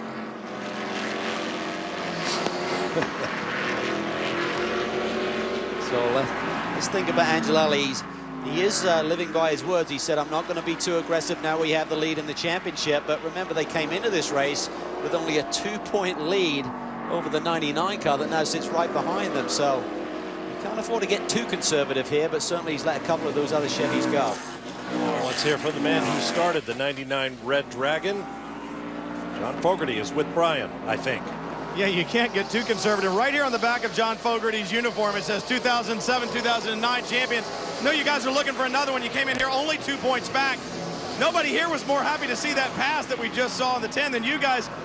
I got a feeling that the car that you got underneath you today is not exactly what you wanted. You know, the 99, it's not bad, but it's obviously really competitive amongst all the cars. Seems to be decent over the long run, but yeah, it was good to see the 10. Wishing no ill will upon him, but lose 2 positions. We're monitoring the points, obviously, every lap, so we'll update Alex, but it's not bad. It's not bad. So hopefully we can run green, have a good stop, and be there at the end. There's still plenty of time to go, and I'm looking at the back of your suit here. I think there's room for another year to add a championship. They may even give him a new suit if he wins. Yep, a couple of championships and a couple of victories at this racetrack for the Gainesco car from Bob Stallings Racing. They love this place, Bob. They keep fine-tuning it each year. And I'll tell you what, Alex and John are really students of the game. And here we see Alex Negri back. Great to see him back. And he is just bubbling with enthusiasm. He said this was really a tough break. Literally, he had to have his fibula broken, Dorsey, to have that surgery done. That was back in early April. Been through a lot of rehab, and great to see him doing well, and great to see Roberts Electrical on board as well for Mike Schenk this weekend. Going along there in 7th place, but I mean, just to be back behind the wheel, that's all you need to get better, really. Yep. You can't miss that livery anywhere here at the Mid-Ohio Sports Car Course. There'll be another round of pit stops before the end. Just under 1 hour, 10 minutes remaining, live here on Speed from Mid-Ohio. On June 27th, the world's roughest truckers saddle up for an unbridled battle in the Bluegrass State. Speed and strength will collide. Don't miss the NASCAR Camping World Truck Series live from Kentucky, June 27th, 7:30 p.m. Eastern, only on Speed. On board with Michael Valiente leading the Diamond Sellers Classic here at Mid-Ohio Sports Car Course. Just set the fastest lap of the race, and on that lap going up into the keyhole, this is what happened. Car gets a little unweighted on that right side, Dorsey, and he modulates nicely. I don't think he'll get a flat spot there, but he is pushing hard. I think what he's trying to do is just really get as big a cushion as he can between he and Barbosa, who's currently in second, for when he does make his final pit stop. That's one of those wake-up calls you get when you know you're real close to having a problem. You see a tweak here. Bill Auberlin has motivation to pass Robin Liddell, the 4 in a row, would threaten his Rolex Series consecutive win record. I believe Bill 1.16. Yeah. 2 with one driver and 4 with another. 4 with Boris and 2 with Justin Marks, I believe it was, back in 04. There's Robin Liddell, he and John Edwards sharing the role of closer. Tell you what, though, I think this GT class is a lot tougher right now. This is an awesome category. Really good driving talent in this class right now. You can see that. I think right now, I mean, Robin would like to keep this win streak going, but I mean, the bigger picture is the championship, and if Billy gets too aggressive behind him, I think that Robin would be looking at the big picture, Dorsey. What would you be doing? Yeah, you know, you have to look at the big picture. You're going to have Mike Johnson in your ear, too, telling you the same thing. He's smart. He knows we're running for a championship. And that's the car that currently lead, or was leading coming into today's race. Right in front of him, Balzan, who made that pit stop. Westphal got out, Balzan in, and they're just staying on that GT lead lap. 2-car Ryan Dial, they've had a great season, 3 podium finishes, still in the heat of the points battle. Another of the drivers, 9 in all, who will leave this track and head for the one in France for next weekend's 24 Hours of Le Mans. He had that big break in the action, Bob, before Detroit, and Ryan really went on a big fitness campaign, lost about 8 or 9 pounds. Said, I know I have that big, long 5-week stint coming up. I want to be in the best shape possible. He had some back issues in the offseason that he had to attend to that really hurt his training regime, so he felt he was a little behind the 8 ball in his fitness level. Forget you can join the conversation. Use the hashtag GA for Grand Am on speed. Well, let's go down to the pit lane. Brian Till standing by with Max Pappas. Well, our Ferry Motorsports with AIM, racing with Ferrari. Mad Max, every weekend you guys seem to be getting better and better. We saw a podium finish at Detroit, a pole at Detroit, running well here. Is this a chemistry thing, the team beginning to gel personality-wise? Is there a hardware issue that you guys have found to make this prancing horse even faster? Like everything, you know, in Remo Ferri Racing, we're working really hard to gel with the team. As a team, we're doing a really good job, and we're trying to make all the Ferrari of Ontario owner proud. You know, this weekend we proved that despite us not having the best BOP, we're a little slow down the straight. You know, as soon as the grip level came up in the second stint, and we can use the good handling of the Ferrari, we can be very competitive. Looks like Jeff Siegel has something maybe for you know, P2. You know, it's going to be a close battle. You know, definitely that Camaro has legs on us on the straight, but the handling of the Ferrari is pretty awesome, so I love it. That's what makes it faster on this place. Now, you think this is a pretty big budget team because they got good-looking stuff, but Max actually had to borrow this hat from Remo Ferri, the team owner, so hopefully Max will have his own hat next time. I think they sell them over in the vendor area, don't they? Come on, Max. They were disappointed at Detroit. They had the lead, came in for that pit stop. A little bit of a mix-up during the pit stop. It was tight quarters, and I think Max may have missed the marks a little bit. And spoke to Ian Willis. He said, I'm really frustrated. He said that was a potential win. We let it get away, but it just shows you how competitive this category is. You've got to execute and tick every single box. You heard Max talk about the BOP. That's the balance of performance, the formula that Grand Am uses to equalize the performance between the wide variety of mechanical combinations you see in the race. You know, even if we dodge the rain bullet, which so far we have, the track's still going to change because we've got an hour left in the race. It's going to drop the checker somewhere just past 7 o'clock p.m. So our ambient temperature, our track temperature is still going to plummet at some place in the near future. Yeah, and these guys certainly didn't run at this late time of day throughout the course of this race week. So it's something kind of the unknown that they're going to have to deal with. But they have enough experience. They have their notebooks to work from previous years, and will know which way the balance should change. And on that final pit stop, there may be some tire pressure adjustments and things like that. Just small things, the adjustments in the car that the driver can make to keep the car neutral and keep it underneath them. Now, if you like what you're watching, or if you're a young racer hoping for a professional driving career, get on the internet. Go to safeisfast.com. S-A-F-E isfast.com. It's a website built by the nonprofit Road Racing Drivers Club of the United States. A number of their members work for us at Speed. It's got a wealth of information and videos talking all about various aspects of racing. The mechanical side, technology, marketing, dealing with the media, and so forth. Safeisfast.com. Check it out. Coming up on 1 hour remaining at the Diamond Cellar Classic. There are your class leaders. We'll take a break and return to Mid-Ohio. Happy Father's Day. Thanks for everything. You rock. I hope you're watching the race in Mexico, and I'll give you a hug when I get down home. Happy Father's Day to my dad, who couldn't make it. He's at home in Florida this weekend, and sorry he couldn't be here, but hopefully right now I'm winning the race. Who knows? Well, that's not quite the case, but we'll add our wishes for a happy Father's Day weekend to all the dads out there. There's your new leader in the GT category, Bill Auberlen, with a great pass on Robin Liddell to take over the class lead. It was a great dice, Dorsey, coming down this back stretch into turn 4. Robin had already defended the inside line. Billy said, I'm going to slide around the outside, and then they fight it out in turn 5. Two pros, look at this, given just enough room, and Robin at the end concedes, which has had to, the only thing left to do there other than that is wreck, and that's just not worth it. Yeah. Two really good pro drivers showing what to do. Exactly. That's how you race at Mid-Ohio. Yep, that's exactly how you do it. And in the meantime, while that was going on, Eric Kern has come alive in the Whelen Corvette. Now he's given Liddell a fit. It might, in fact, be the fastest of those 3 cars. I think he's the freshest. Yeah, Curran is looking really strong in that 31 car, so it could all come down to that final pit stop these guys are going to make. We understand that they're in pretty good shape. Now, this is the 3 car. A lap ago, he lost 3 seconds on this one lap, and this is why we talk about getting caught in traffic. Look at this, GT car to the left, GX machine to the right. Michael Valiente lost 3 seconds to Joao Barbosa. The lead that he had was up over 4 seconds. It's now 0.3 of a second. And nobody was at fault right there. Everybody did exactly what they had to do. There was nowhere to go. Like Michael stretched out a little bit here, but that was a pressure cooker situation, and that's really hard, Dorsey. You're just sitting there. You want to go, you want to go. You see the guys coming up in your rearview mirror. But you just have to wait. And tenths feel like seconds. You're hyped up. You know, you don't want to be held up. You know what's coming from behind. And he's worked so hard to build that cushion up, so when he makes his final pit stop, we'll give that crew, the 8-star Motorsport crew, a bit more time to get him serviced. But right now, he's only got probably about 10 minutes, 10, 15 minutes of track time to try and extend that lead again. And again, being held up a little bit here as we work through GT traffic. Nothing you can do. Just have to be patient. 31 laps into this stint. These cars go about 40 laps on a full fuel run.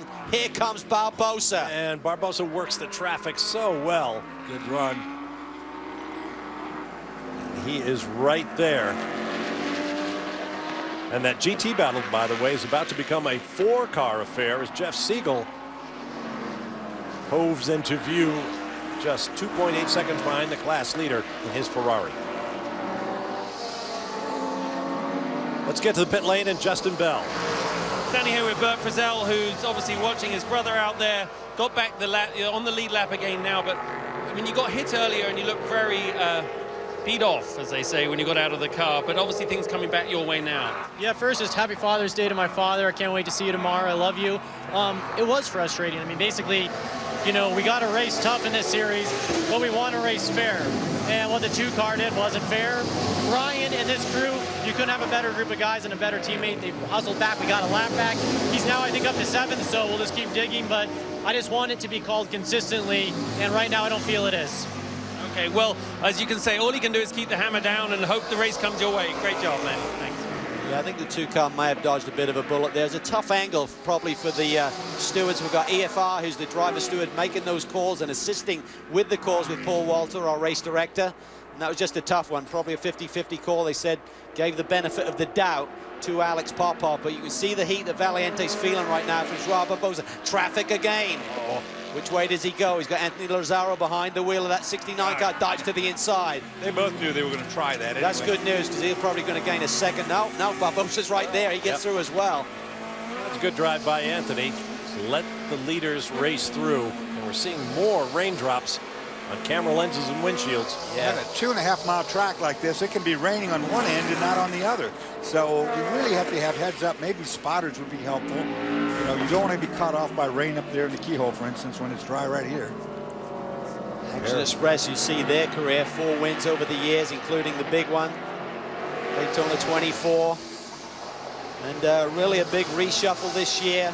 Changed the driver lineup. And then they changed it with the 4 guys that they picked at the beginning of there. They shuffled those guys around as well, putting the 2 Frizzell boys together and pairing up Christian Fittipaldi and Joao Barbosa. Richard Westbrook coming into the picture too now. To have to keep an eye on him back in 3rd. The crafty Siegel, as we call him. There's that 4-way battle I was talking about earlier. Oberlin in the yellow BMW, then Liddell, followed closely by Eric Kern and Jeff Siegel. Remember, one of our other keys to the race, time on pit lane. Will it come down to this final pit stop for the GT lead cars as to who's going to get the top step of the podium today? To Brian. Just listening to Ian Willis talk to Jeff Siegel in that number 61 Ferrari. He said we need about 4 minutes to make it to our window. We're either going to need a yellow to get that 4 minutes, or you're going to have to turn the map down. You're going to have to lean it out. There's no one behind us. Let's lean it out, see if we can make it 4 more minutes. Then we'll be good to go if we make the pit stop at that point. But we got to stay out another 4 minutes. If you don't make the window, you're going to have to make a stop for a splash later on in the race, and you don't want to do that. Getting to crunch time, 53 minutes remaining in the Diamond Cellar Classic here at Mid-Ohio. Moments ago, this was the race leading number 3, Michael Valiente. in for a pit stop. At the same time, João Barbosa in the number 5 Action Express car. There he is. Didn't see any bobbles here on this pit stop. They're just waiting on fuel, which is the ideal scenario when you're doing a full load like this. Maybe they just didn't get him connected as quickly, but watch this. 5 cars released at the same time. They're a lot further down pit lane. That was a big advantage. Valiente had the lead coming into pit lane, and he goes out about 2 or 3 seconds adrift. Make no mistake about it. I mean, both classes can win or lose the race on this pit stop. Here comes Turner and GT. This is your GT class leader. Liddell is still out on the racetrack, our current GT leader. Curran's in as well. There's a brake rotor fire there. It's got a piece of rubber up on top of the rotor. Talked about time on pit lane. We saw a shuffle between Barbosa and Valiente. What will happen here in GT? It's a different approach to the stop. Right front man takes the tire off and goes to the left front. Right rear puts on the tire, then moves to the right front to mount that tire. Here's Liddell. Brian. Continental tires, Sunoco fuel going in. Should be a routine stop. No changes that they're going to make to this car. Track has come to them. You heard John Edwards say, we are fast this weekend. No defending. It's just about attacking. Robin Liddell needs to do that right now. It needs to be a good stop. And that is what this team has been so good at all season long. Waiting for fuel. Every drop of it they're going to need. And Robin Liddell will be back underway. Justin. Yeah, right down here, the 61 just pulled out. They had a fabulous, they're fist pumping down here. They know they were attaching. Oh my goodness. They were jumping up and then they weren't. Wow, that was an amazing pit stop by the AIM team to get Jeff Siegel out quicker than the 57 car. We talked about how they've been. Oh, he's down. He's cut got down that. Left rear. Yep, no doubt. I was about to say they hit side to side. That's a Liddell's not up to speed either, I don't think, Dorsey. Wheel stump. They actually did the wheel too. That was a big hit. You saw the Ferrari climb up. These guys just took themselves out, boys. Where's Liddell? He's running slowly as well. I don't know if he's going to be able to get all the way around to the pits. No, I think he's got a problem. I think he's got a problem. Or else he's checking. He might have a right front down. Yeah, I think the right rear maybe. Just take a look at it here in a minute. Right rear is damaged, Dors. Yeah, right rear is damaged. That was the side that he hit. Siegel's left. And right rear on the 5.7. Wow, what a dramatic turn of events. Well, I just said it. You can win or lose right there in that pit stop. This is the lose part of it. Yep. Let's take another look at the incident. What a stop. Look at the AIM boys. Ferrari moves first. They certainly made up for the disappointment of pit lane at Detroit. Here comes Robin. In the fast lane, Liddell tries to cut across his bow, but... Yeah, I wonder if he was told, because you're not going to see that very easily from the angle that Robin was exiting his pit box. That's down to the crew to give you a heads up. Yeah, look at the right rear. You can see it flat right there. Yeah. When you saw the two of them hit and climb on each other, that's the two wheels getting together. It's all over. Ferrari substantially alongside when the Camaro moved into the fast lane. Look at the two of them now, side by side, limping. And they are kind of in the way. They're a lot in the way. There's the 63. What irony. They came in with a championship lead, served that penalty, went down a lap at one point, and now they go by that 57 car. Wow, the ups and downs of racing right there. Oh, boy, look at Max Pappas. Ejection there on Max's face. One of the most upbeat people you will ever meet, and he is biting his lip. I'll tell you what, though, you'd have to put the onus on Robin and their team more than you would Jeff Siegel. He was basically in a straight line, Dorsey, going out of the pit lane in the fast lane. Yeah, I mean, the rim is all bent up like you cannot believe on this left rear. The team just have to do as fast a stop as they can. Max is telling his teammate just to keep calm. I mean, they're doing the best they can, guys. They'll get it out as fast as they can. Everyone's waiting. Car's going to drop down. Oh, they're going to change the left front as well at the same time. Brian?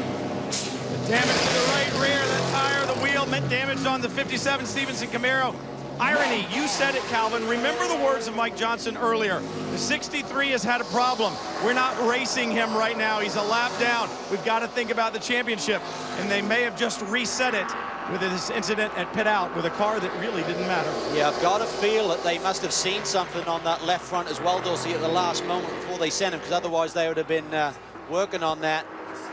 Yeah, my question now, being it happened in pit lane, is are we going to see a penalty on that? You know, Robin clearly, I think, ran into the Ferrari, but, you know, there's we'll see. Also a different set of rules with the guns allowed in terms of a pit stop there, because you got the single nut on the Ferrari and a 5-stud system on the Stevenson car, so they may have had to wait to change that left front with the same gun. Under the rules, with that single locking hub, you can only have one gun over the wall at a time. That's why the rear tire changer had to jump across the wall before the front man could go to work. Well, clearly Ferrari. Yeah, because there was contact there on the left front as well. Maybe they had to be. We see the damage to the rim and the cut down tire, but I think the left front must have been damaged as well. Ferrari left first, but look up here. See the mechanic there pointing at that Ferrari. This guy in the middle of the screen was pointing at the Ferrari coming. Believe it. Wow. Wow. Yeah. Meanwhile, Bill Arberlin now running second in the 94 Turner Motorsports BMW M3 with Eric Curran right behind him in the Whelen Corvette. Lazzaro leads right now. That's what our timing and scoring is showing.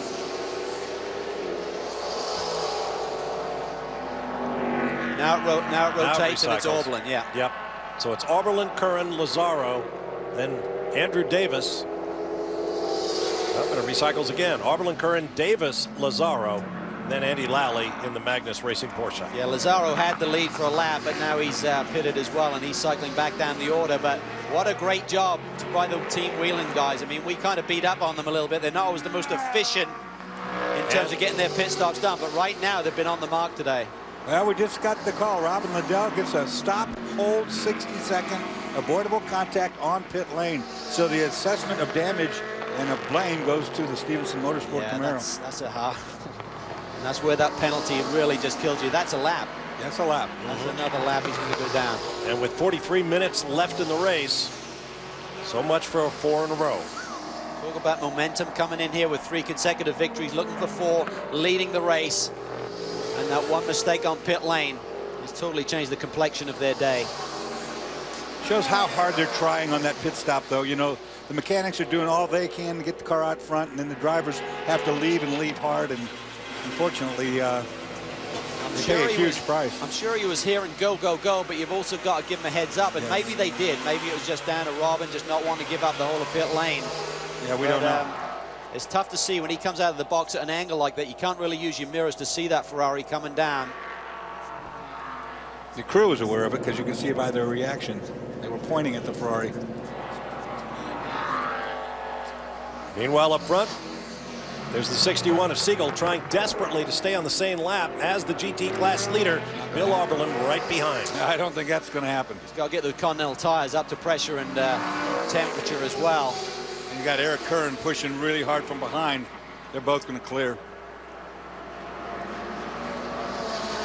Maybe not. Stay in one there. of them will. Yeah. Well, now he's lost the lap, so he might as well not get in the way of the race. Yeah. Well, but there's 40-odd minutes to go. I mean, if he can somehow get around Arberlin and get back on that lead lap with catch a caution. Different scenarios. It's tough, though. There you see, oh, look at that. Curran really wide out there in the marbles. This late stages of a race, you don't dare go out really wide like that. You don't experiment. And here comes Liddell back out. Yeah, Mike just said it all for us right there. I don't believe it. A lot of smoke in that picture. Yeah, a lot of dust in the air. I wonder what that's all about. Well, you just have to dig deep. Not much Robert can do about what position he's going to finish today. Just bring it home and regroup for the next one. To Brian Till with Mike Johnson. And Mike Johnson looking at his computer right now. And Mike, it's been said many times races are won and lost in pit lane, and that's not what you guys wanted to see. Whose responsibility is it? Is that the driver's call on the way out to look for that other car, or is it the crew to point it out? No, it's obvious, absolutely our job. We've changed people on the radio a little bit. Now with these new helmets, I can't talk on the radio as much anymore. So we've had to change that up, and it's a difference for all of us. And we got a new guy on the radio, and it just happens. You know, I mean, we've been winning a lot of races under pit stops and good work. And we knew it was going to end, and our team's been doing a great job. I mean, we still had a car that was running up front, but, you know, this is a small setback, but we'll be there at the next one. They've been consistently quick. They're not out of this thing by any means. A long way to go. And guys, you may want me to get one of those helmets that has the microphone in it where I can't talk much. Yeah. I'll tell you what, all credit to Mike Johnson, though. Took it on the chin. Yep. Took the responsibility. Now it's our job to tell him we just didn't do it. Well, he's won 51 times in his career as a team manager and a team owner. Will not get his 52nd today. They're your class leaders. We are now less than 40 minutes from the checkered flag at the Diamond Cellar Classic. Go to speed2.com to watch your favorite racing series live and on demand. Watch full races from your favorite series such as DTM, the Continental Tire Sports Car Challenge, FIA F3, and the Ferrari Challenge. Go to speed2.com for more information. That was tight quarters racing there for our leader, Richard Westbrook, trying to deal with Andy Lally there. That nearly went wrong. And Joao Barbosa putting immense pressure on. He caught him up in traffic. There was a 2-second deficit, and now there's nothing. There's Andy Lally. That 44 Magnus Racing Porsche started at the back of the field. John Potter took the first stint. Now Lally's in there. Here's the points as they run. Alessandro Balzan remains the points leader if they finish as they are. But the lead would be cut from 5 to 3 over Potter and Lally. Robin Liddell and John Edwards, following their penalty, will drop from 5 to 12 points behind in the championship after 6 rounds. Of course, it all means nothing because the red checker flag's not out yet. Nonetheless, one argument. You don't like that, do you? I don't. I never. You never have liked that graphic. If that were true, that means we're all dead. Look at this. This is a great battle. They've gapped Valiente a little bit in traffic here. So this is the battle for the win. No one should need any more fuel. Everyone is good to go. And this is it. Richard Westbrook, 3 victories last year with the Spirit of Daytona team. They're looking for their first. Only 1 podium in their column this year. They're looking for bigger and better things, and particularly for Westy and Ricky Taylor as they head off to Le Mans. Look at this. Oh, wow. Still tight. Going underneath the GX class leader, Sylvain Tremblay, in the Mazda 6. Joao got all up on top of that curve. These are 2 drivers that we can say we really like these guys. They're 2 very talented, good guys, clean drivers, both of them. Joao's going to be extremely aggressive here, no doubt. Both guys at the top of their game as well. Pressure cooker situation for Richard Westbrook. I think one thing the drivers now know they have, if you're leading, you've got that contact rule. Yeah. They know that if someone's going to force the issue, they could get a penalty. And that's certainly in the heads of everyone now as Barbosa looks to the outside. Can he run side by side? No. Westy takes the apex speed through there. Well, what you were mentioning just happened right there. It was up alongside. He could have maybe forced it in there, but he said, nope, can't get that penalty. Going to back out. Got to get out of here. You got to be decisively alongside nowadays. You have to have such a precise knowledge of where the corners of your race car are. Oh, yeah, absolutely. Running like these guys are. There, Barbosa a couple of tenths quicker than Richard Westbrook on that last lap. But it doesn't matter. It's all about a battle right now. Forget the tenths. You can see it right on screen. There's going to be an ebb and flow to this for the next 30-plus minutes. Well, got a bit of run off here. He might run up the inside of turn 1 here. Looks like Wesley's going to protect it if he sees like that's happening. Tough to make that move there. There's not a lot of braking for that corner. Forgive me, Dorsey. Here's a look at the Daytona prototype points as they run. Angelelli and Taylor remain the leader, but the gap goes from 2 points to 1. Ryan Dial and Alex Popoff remain in third, but their gap from 7 points down to 5. Everybody tightens up as we get set to go to Watkins Glen, New York in 2 weeks. Not sure what happened on the 10's pit stop or what's going on with Angelelli's stint, but he's dropped another position. He's now running in 7th behind Alex Gurney, and that's why that points lead has gone from 2 to 1. So not a great day for the 10 team. Hasn't been a great racetrack for this 10 car. Had a lot of problems here the last 6 years. Absolutely. It was back in 07 the last time they finished in the top 5. Back to the GT battle, Auberlin and Curran. Let's get more from Curran's co-driver Boris Said with Justin Bell. Well, Boris, just a second ago, my grandfather would have recognized that from the early 1940s. This big American heading down to deal with the little Italians. What was going on with the 61 car? Well, I mean, the 61 car is a lap down. It's not their day. We're in 2nd place going for the lead. And I just explained to them, they were really nice about it. I mean, in NASCAR, if I was a lap down and Tony Stewart was behind me in 2nd place, in about 2 turns, he'd stick me in the fence, and I would expect it. So really, it's just not his day. And they were gentlemen about it. You know, they got out of the way. So now the wheeling car can hopefully go after Bill Auberlin in that BMW. Yeah, but let's talk. Yeah, exactly. I think he's on the pace to do it. But your first hour and a half of this race was really an excellent exhibition. The car was so fast. Yeah, I mean, it was really good. The guys did a great job, the whole Michael J. Fox Foundation. It was fun chasing that kid, John Edwards. I mean, he's really good, and we had a really good cat and mouse fight for the first hour. I hated to see it end, but it was a lot of fun out there. Well done. I know from personal experience up there, Calvin, I've had Boris behind me twice, and I went round twice. So I know it's not the place to be. Yeah, it's a scary figure to have in your rearview mirror when you see big bad Boris there, but all credit to him. He's kept it clean, Curran's kept it clean, and for AIM Motorsport, I'm sure they want to get Jeff Siegel back on that lead lap, but they recognize, let the leaders go at it. It's a valid point. I mean, it's late in the race, half hour to go, and, you know, you're giving it all you got, and you can't get held up by a lap car, even though your point was valid too, Calvin. I mean, all you had to do is get back around Oberlin, you would have been back on the right. Get that lead lap, get a yellow, you're back in the game again, potentially going for a podium. So, but they'll return the favor. That's what it's all about. I mean, one day it's yours, as Boris said. They're not having a great day. They now have a fast race car. Had that incident on pit lane, which potentially took away a certain podium, maybe a win today. And here come the overall leaders, Westbrook and Barbosa. Can't have Valiente either. He just made up half a second on these two leaders on that last lap. He's now 3.8 behind Westy. And that's the guy that he won this race with here last year.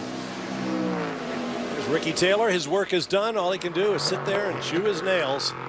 Watch his teammate Richard Westbrook out there in the car. Barbosa again looks to the inside. That was just an aggravating feint is all that was. He knew he wasn't close enough. But, you know, you got to let you keep guys on his toes. You know, just keep moving the car around in the mirror, back and forth, make him keep looking at you more than where he's going. Maybe you can make a mistake, you know. Well, to your point, Calvin, about the woes of the 10 team at this racetrack, of all the tracks run in the Grand Am Series, more than once, there are only 2 tracks on which Wayne Taylor Racing and the 10 car have not won. Mid-Ohio and Road America in Elkhart Lake, Wisconsin. The Action Express crew watching their man Joao Barbosa in action. Koenig said #1. He thinks Joao can do it. A lot of belief in this Joao Barbosa from that team. They've really built this team around him and feel that he is their finisher. And if we give him the goods, he will get the job done. Battle has cooled a little bit up front, but we've got 30 terrific minutes of racing yet to come from the Mid-Ohio Sports Car Course as the leaders work traffic. Stop chewing on those nails, Ricky. You won't have any left for Le Mans. We'll be back.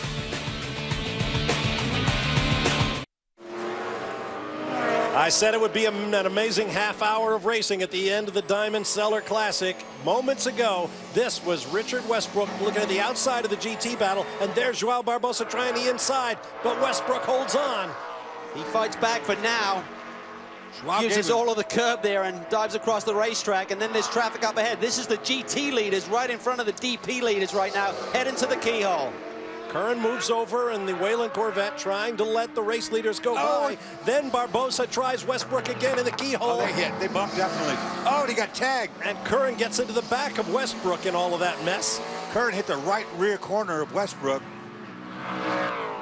You got to wonder about the tire again, the wheel. Yeah, I think they see a bit of smoke there. There might be a bit of rub on that 90 machine. Ricky Taylor can't believe it.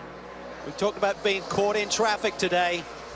And then, just seconds after that, look at Westbrook takes it off. That's a big off. I think he might have lost some tire pressure in one of those. Where that right rear. Wow. I think that right rear may have lost. Watch this ride. This is going to be ugly. I bet he's lost something in that right rear. It's either tweaked the suspension with that bump or he's cut down a tire a little bit. There was definitely some tire rub. You saw it snap coming on the exit turn 1. Very, very high speed, high load area. Brian. Well, I just checked in with both the 10 and the 90. The 10 dropping back because of traffic, but when I checked in with the 90, one of the reasons that Westbrook has been struggling with that Corvette, they did not change tires on that last stop, so they're trying to stretch those Continentals, and that may be why he's had such a handful right now, and he just went by the front straight, so it looks like maybe just an error there in turn 1. Once again, not a lot of grip in those Conties after a stint and a half. Got a radiator full of grass too, Brian. He might be coming to see you soon. Well, that explains everything, because I wondered how he leapfrogged around. We didn't show Westbrook's pit stop, but suddenly he found himself a track position at the front of this field, and he was hanging on with Joao Barbosa all over his tail. And if he doesn't have fresh Continental tires on, that was going to be a rough road to ride, and he was hanging on for dear life. You know, the first part of that incident when they came off the last corner on the front straight here, it was Joao that backed away and allowed that happen. You know, they would have made contact if it had stayed there, so he was heads up. 24 minutes to go. 3 car is... There you go. Ian Watt, the engineer, on the radio to Joao Barbosa, just telling him how much time you got to go. And who the next car in line is, there it is, the orange number 3 of Michael Valiente, back in the fight again. What a story that is for Michael, but look behind him, Oz Negri, coming back from injury, potential podium for Mike Shank. After the way their day started, this would be truly deserved. Let's get more from Oz's teammate, John Pugh, with Brian. It's not like John's had bad fill-in drivers when Oz Negri was out, but when your regular dance partner comes back, things work out pretty well. He's been spectacular on his return. He's been great. It's been great to have him back. It's great to have the car back in one piece. These guys did an awesome job getting that car back. As soon as we got it back on track, it was perfect. Oz has been perfect. He's grinning ear to ear right now. We're so happy to have him back in one piece. We've talked a lot about chemistry today on teams, and it seems like you guys have that chemistry. When he came back, the team just came back alive. But John, your driving this weekend has been spectacular too. I think Mike Shank has never been more proud of the job that you've done.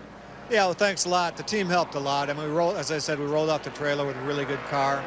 I've gotten a lot of confidence this year with Oz being gone. I had to do a lot more myself. So it's been really good. Like I said, you get your regular dance partner back and everything works well. And right now, the Mike Shank guys, they're putting the problems for the 6 behind them and focusing on the 60.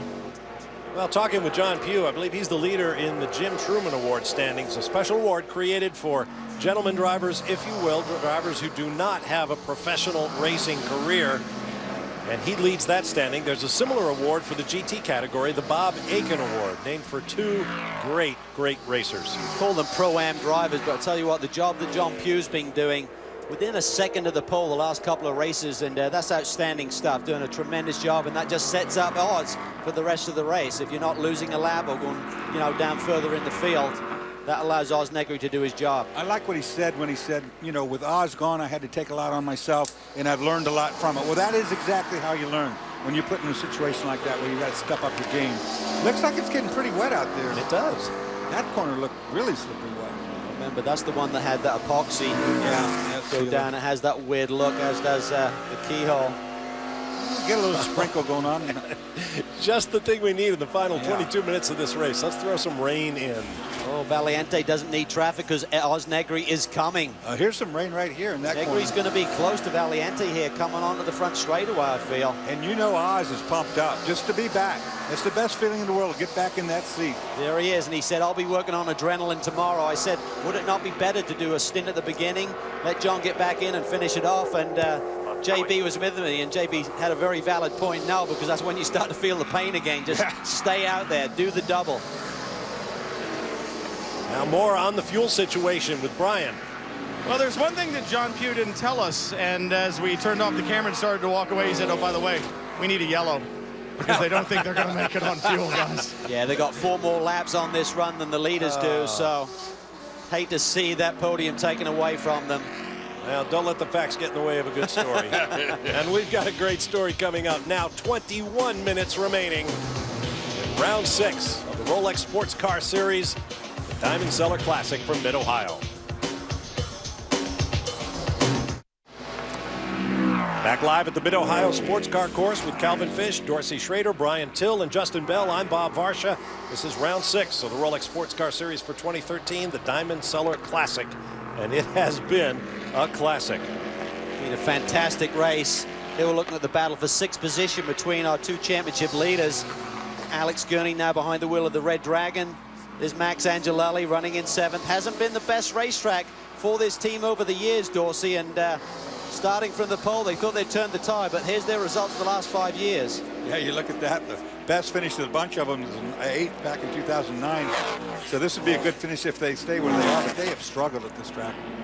A lot of it's been bad luck, too. They've got involved in some things. Conversely, the Red Dragon really likes this racetrack. They've had 2 wins here. Last year, they were leading, had an ECU issue, went down a lap, then Gurney came back and had the fastest lap of the race by nearly a second. They had tremendous speed and were really confident coming into here this weekend.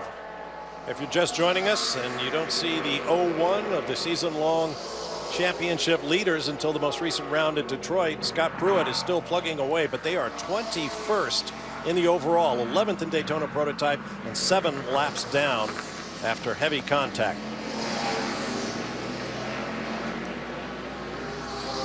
So let's hear from Alex Popov of the STARWORKS team with Brian Till. We talk about plugging away. Ryan DL, Alex Popov are doing just that. And Alex, with the problems that the 99, the 10, and the 01 have had, you guys are sitting in a pretty good spot for the championship moving forward. What are you guys hearing from Ryan right now about how the car's working? Well, we're very confident right now. We're in a 4th position fighting. We have a fast, I think one of the fastest cars right now there. Ryan's getting closer to each of them, and there's one car in the front that we know that if it keeps green, he's not going to make it on fuel, so we might get one more spot, and we're going to fight it. And this is, for us, the beginning of the championship. The beginning of the championship. They've got a great guy behind the wheel right now, but I should also say it's raining in pit lane, and rain tires are starting to come out. Will we have to see those before we see a checkered flag? Oh, here's Westy. He's coming into the pits. Richard Westbrook, he's got that major damage to the back of the car, and that's where you got to be careful. One of the most dangerous corners here at Mid-Ohio is pit in. Yeah, seen a lot of crashes there over the years in slick conditions. If it's going to get wet, this could be a good strategy call, no question about that. Get in there before everybody else, but I don't see it raining that hard out there. Look at Eric Curran. He has kept the heat on Bill Oberlin right now. Meanwhile, let's find out what the 90 is doing in terms of rubber. Brian. Well, it's not going to be just rubber. Westbrook getting out of the car slowly right now. And Ricky Taylor getting back in. There is some body work to the right rear. They're going to take care of that. And it's really just a driver change. Westbrook slowly over the wall. So a problem, obviously, for Richard Westbrook as Ricky Taylor gets strapped in. They're not going to change tires. They won't put fuel in. I wonder if there's a fume issue. Is there an exhaust issue at the back of the car, Brian? Maybe he's getting bad fumes in the car, getting dizzy, something like that. There is an exhaust issue on the right bank in the back, and perhaps that's it. We'll check. As right now, the safety personnel talking to Richard Westbrook. That's a good point, and you nailed it right there. You get those exhaust fumes up in there. And see that damage. They're going to Le Mans too next week, these boys. They got to stay good. Left front of the 31, Whelen Team Fox Corvette. He's the car that got into the back of Westbrook. You can see all that damage. Oh, he goes for it. Current to the inside. That was tight. Oberlin defends. Boy, he was in there, though, wasn't he? Could have pushed that. Here's the 9 car, Brian Frizzell. He just set the fastest lap of the race as they're trying to rebound through. The Frizzell brothers. Watch Curran. He might try to do something tricky here. Frizzell fell back in the running order after contact. One of, gosh, I can't even guess at how many incidents of contact we've had in this race, and some of them have been enormous. If you just joined us, Gustavo Yakiman in one of Michael Shank's cars broke something on the car and it burned. Meanwhile, there's Westbrook. Brian. Yeah, just checked with Troy Fliss as Richard Westbrook's talking to the safety personnel. He said that's exactly what happened, starting to get fumes in the car, just kind of overcome. Ricky Taylor will get in it. He won't have to spend much time in it, but they're going to take care of Richard Westbrook right now. Remember, he's got to go to Le Mans, and carbon monoxide is a pretty scary thing. It can stay in your blood system for quite a while, so they'll get him taken care of. He's got plenty of work to do in the week ahead. I did it at Sebring, had an exhaust system come in the car like that, and drove as long as I could, and I came in, and that was during the GM days when they were doing blood tests on you and all this crazy stuff. I told the doctors I felt like I was dying, and then later on, they got the blood test back, and I said, what did it look like? It looked like you were dying. Hello, hyperbaric chamber. Tell you what, Curran is pushing.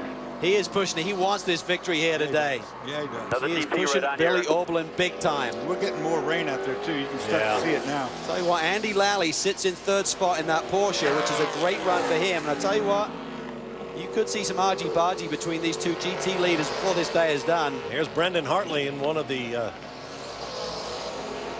STARWORKS cars, and he's always a great guy. Look, he's got a little bit of damage to that left front fender, but he has been fast, as we've seen all season long. Always coming from behind, but he gets the pedal down. He's another one of the drivers heading to Le Mans this week. Yeah, Peter Barron brought him out. We didn't know much about him. We learned real fast. This guy can pedal. He is dynamite. Really good kid. See the left front corner, damage on that car very early in the race. Second place in DP. Look at Valiente and Negri.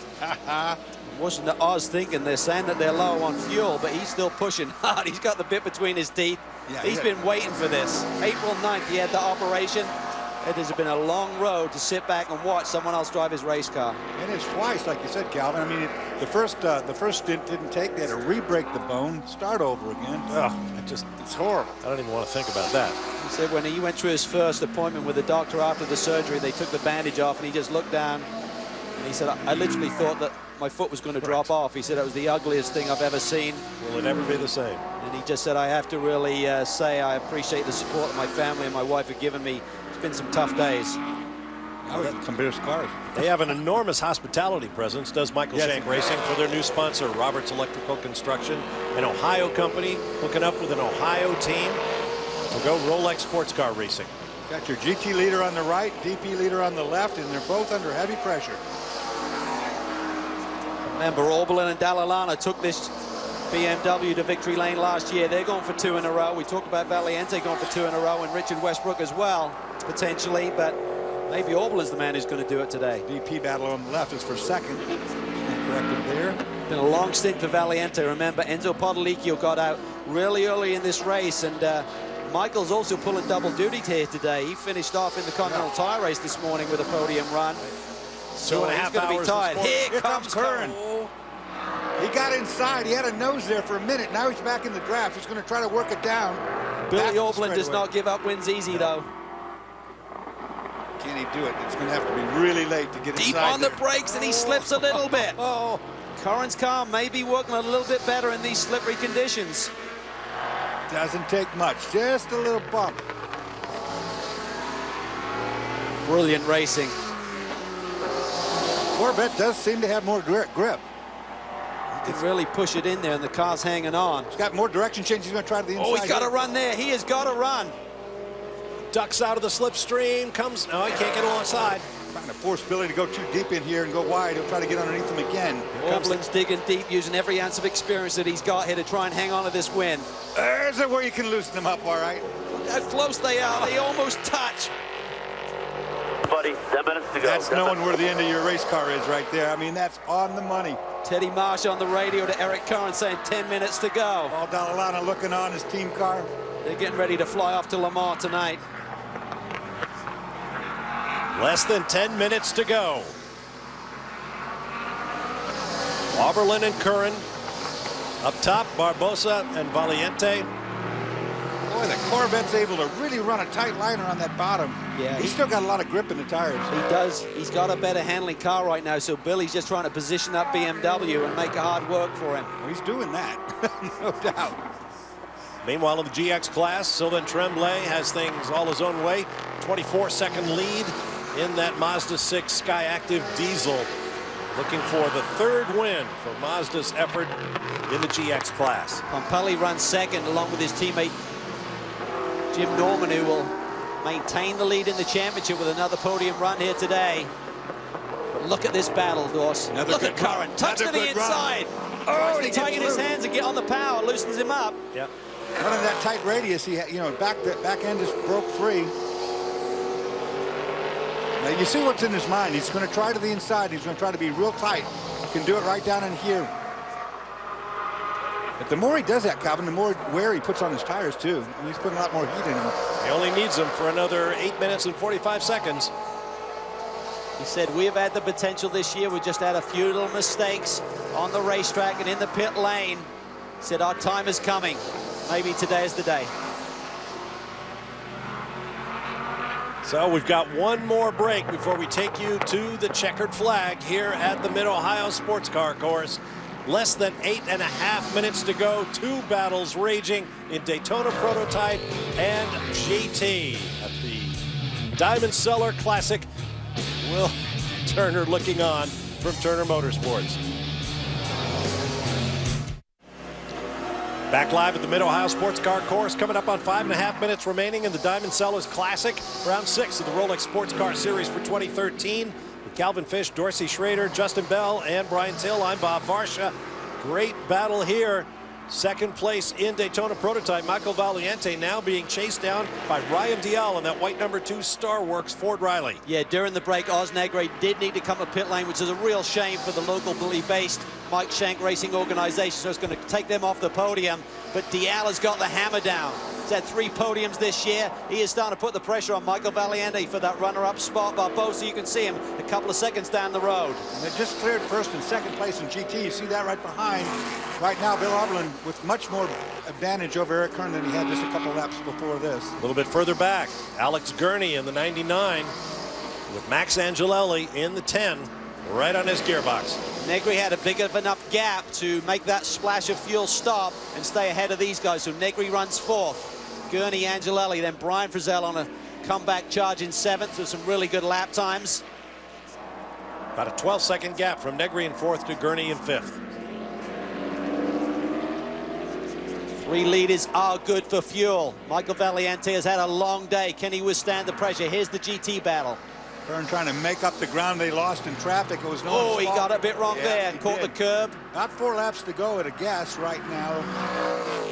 You don't have anything left. You got to show it all right now. Beautiful drive by Billy Oberlin so far, just maintaining his composure, placing that BMW in the right parts of the racetrack, and withstanding the pressure because Curran was all over him. Wonder if Kern didn't wear out what he had trying to run that hard. You don't know. I mean, I don't see him cutting into the deficit right now. Paul Denalana and Will Turner looking on. Their boy looks good. One thing about Oberlin, even if the car goes out from under him, he knows what he can get away with and what he can't. He'll get the most out of it.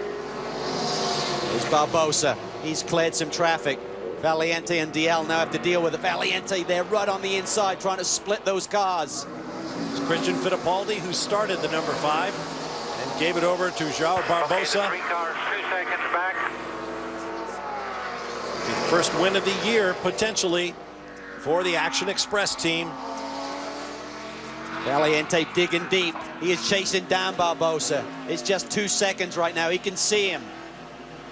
You can see that win, Dorsey. That gives you some inspiration. Yeah, you're not Time is running out. It's magic when you can see the guy in front of you and know what it's for.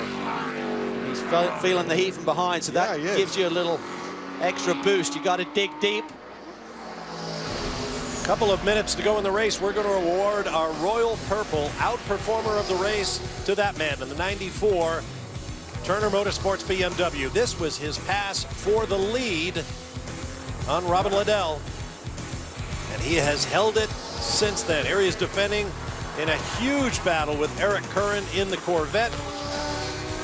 He is the record holder, is Bill Oberlin, with 6 consecutive victories in GT. Remember, the Stevenson Camaro team came in with 3 straight, looking to make it 4. But that streak will be broken, appropriately enough, by the record holder, Will Oberlin and Turner Motorsports. Curran has regrouped, though, Dorsey. Look at him. He's come back at him. He made a little mistake coming off the keyhole just a lap ago. And that allowed the lead to Bill Oberlin, but he is coming back. He is right there, and his car is quick. Yeah, when you get away from the back of a guy, you get momentum again. You can catch him now. Oh, Oberlin slips a little bit there. Maybe watch his turn 2 minutes left. 2 minutes left. Kern's going to have a good run right now.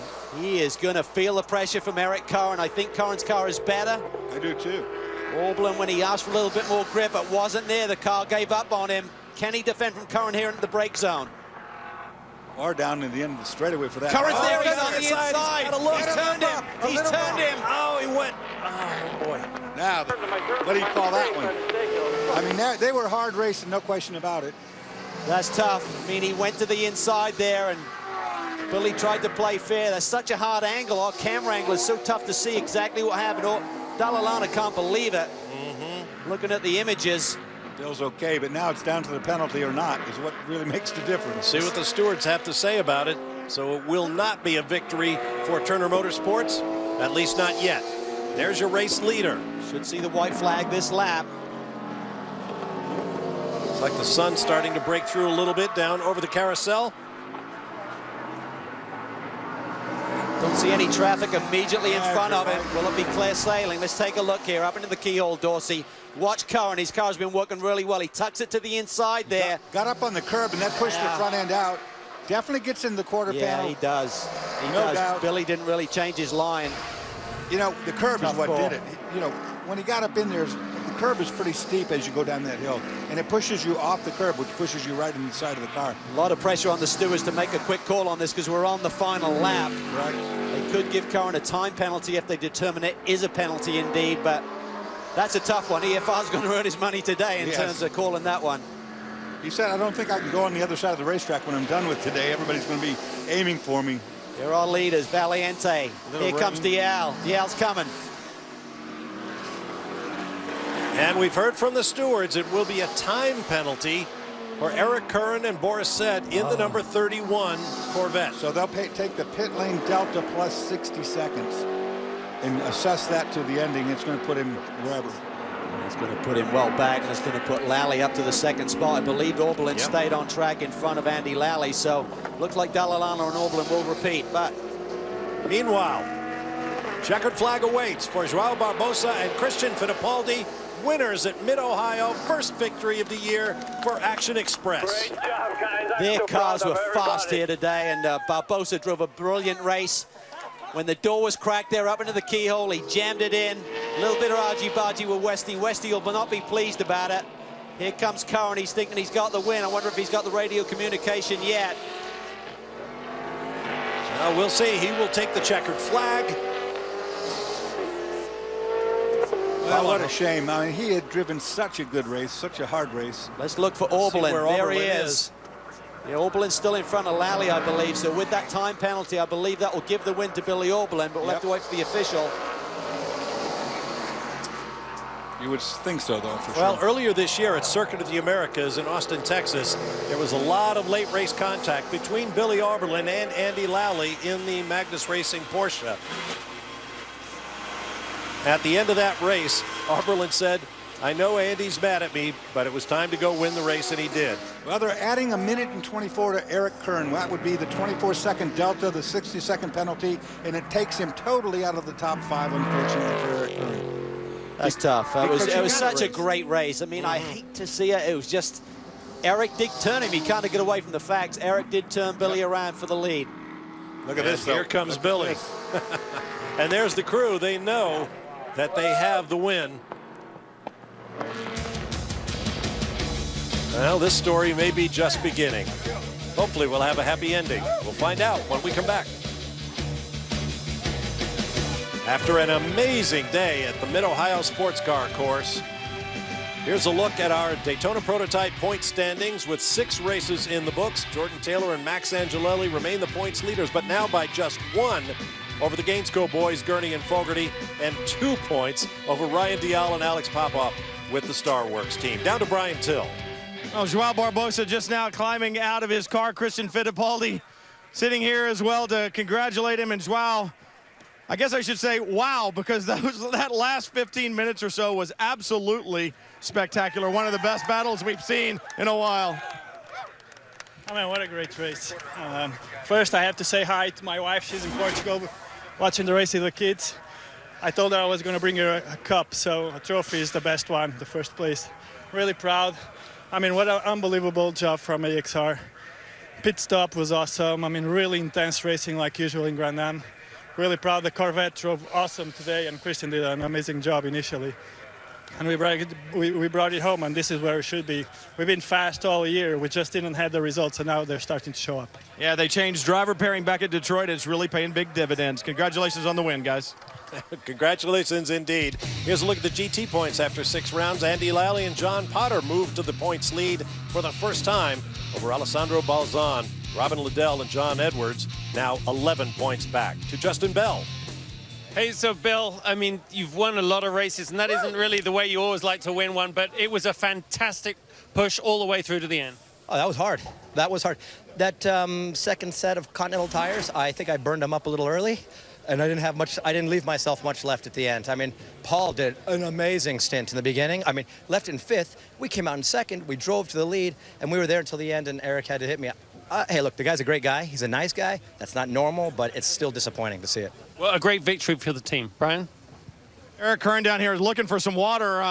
Obviously a little hot. It's an intense battle out there. It doesn't get any closer than that. I know it didn't end the way that you wanted it to after that contact. There's going to be a penalty, but spectacular stuff. Tell us about those last several laps. Yeah, I mean, that was awesome stuff, and I'm good friends with Billy, and that was my bad. You know, I mean, we had a battle for lap after lap after lap, and this Team Fox Wheel and Corvette was awesome today. All the guys at Marsh Racing, Wheel and Engineering, everybody helps put this thing together, man.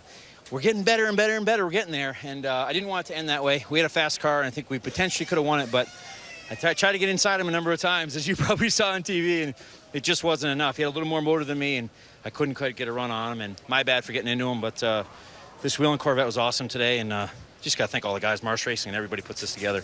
It's a great run. It was a great GT battle, and we saw that today. The other thing that we saw, an honest race car driver. Eric Curran just said, my bad, guys. You don't see that often. Yeah, it's great to see them settle it that way. Obviously, two competitors who respect each other a lot in the heat of battle. Hey, I made a mistake. I'm sorry. That's okay. We race on. We saw some fantastic dices out there today. I mean, that one with Oberlin and Curran, and earlier in the race, we saw Liddell and Billy Oberlin going at it. And in DP, what a fantastic race. I mean, we just saw some fantastic passes. We saw a couple of incidents that didn't need to be there, but all in all, a really clean race today, Dawes. What you saw right there is mutual respect between two guys on the top of the game. We saw that all day today in both classes. I mean, realistically, there was a lot of crashes that could have happened here today, but in honest to God, I mean, these guys ran as hard as you can run. They don't want to crash into each other, but they pushed it to the limit and gave us a really good show today. Yeah, as a fan, that's all you can ask. And all I keep thinking is somebody at Speed Center is going to have to put together a highlight package of today's race, and I'm glad it's not me, Brian Till. Well, just trying to keep up with the math and the championship points. We talked to Andy Lally earlier, and John Potter was in the car at the time, and you said, we're struggling around here, but it turned out pretty well for you guys in the end. How did that happen? Because our Magnus Racing pit crew rocks. They just killed it. We made it up so much time in the pits, and we got out ahead of the other Porsches and had a good battle with the guys. These Continental tires were fierce. They held on because I beat the heck out of them the whole time, and then we got lucky. Those boys got racy at the front and hit each other and went off and got penalties and all sorts of good stuff, and we're leading the points. And John did a great job. I can't say enough for the rest of John and this crew for doing such a good job today. Congratulations, guys. It's been a point swing for sure in GT. All right, well done. And congratulations also to our GX winners, the Mazda 6 Skyactiv Diesel, the number 70 car, the pole-sitting machine in the hands of Sylvain Tremblay. Final thoughts, guys? Well, first win for Sil and Tom Long, so that's great to see the 70 finally on top. We saw it for so many years in GT. They get their first GX victory. New owners of this racetrack, they call it the most competitive. They just showed us why. Great job today. Father's Day weekend is underway. Again, a great Father's Day to all the dads out there. We will see you next week at Le Mans and the week after that for the 6 hours at Watkins Glen on the Rolex Sports Car Trail. For Calvin Fish, Dorsey Schrader, Brian Till, and Justin Bell, I'm Bob Barsha. Thanks for joining us for the Diamond Cellar Classic. So long for now from the Mid-Ohio Sports Car Course.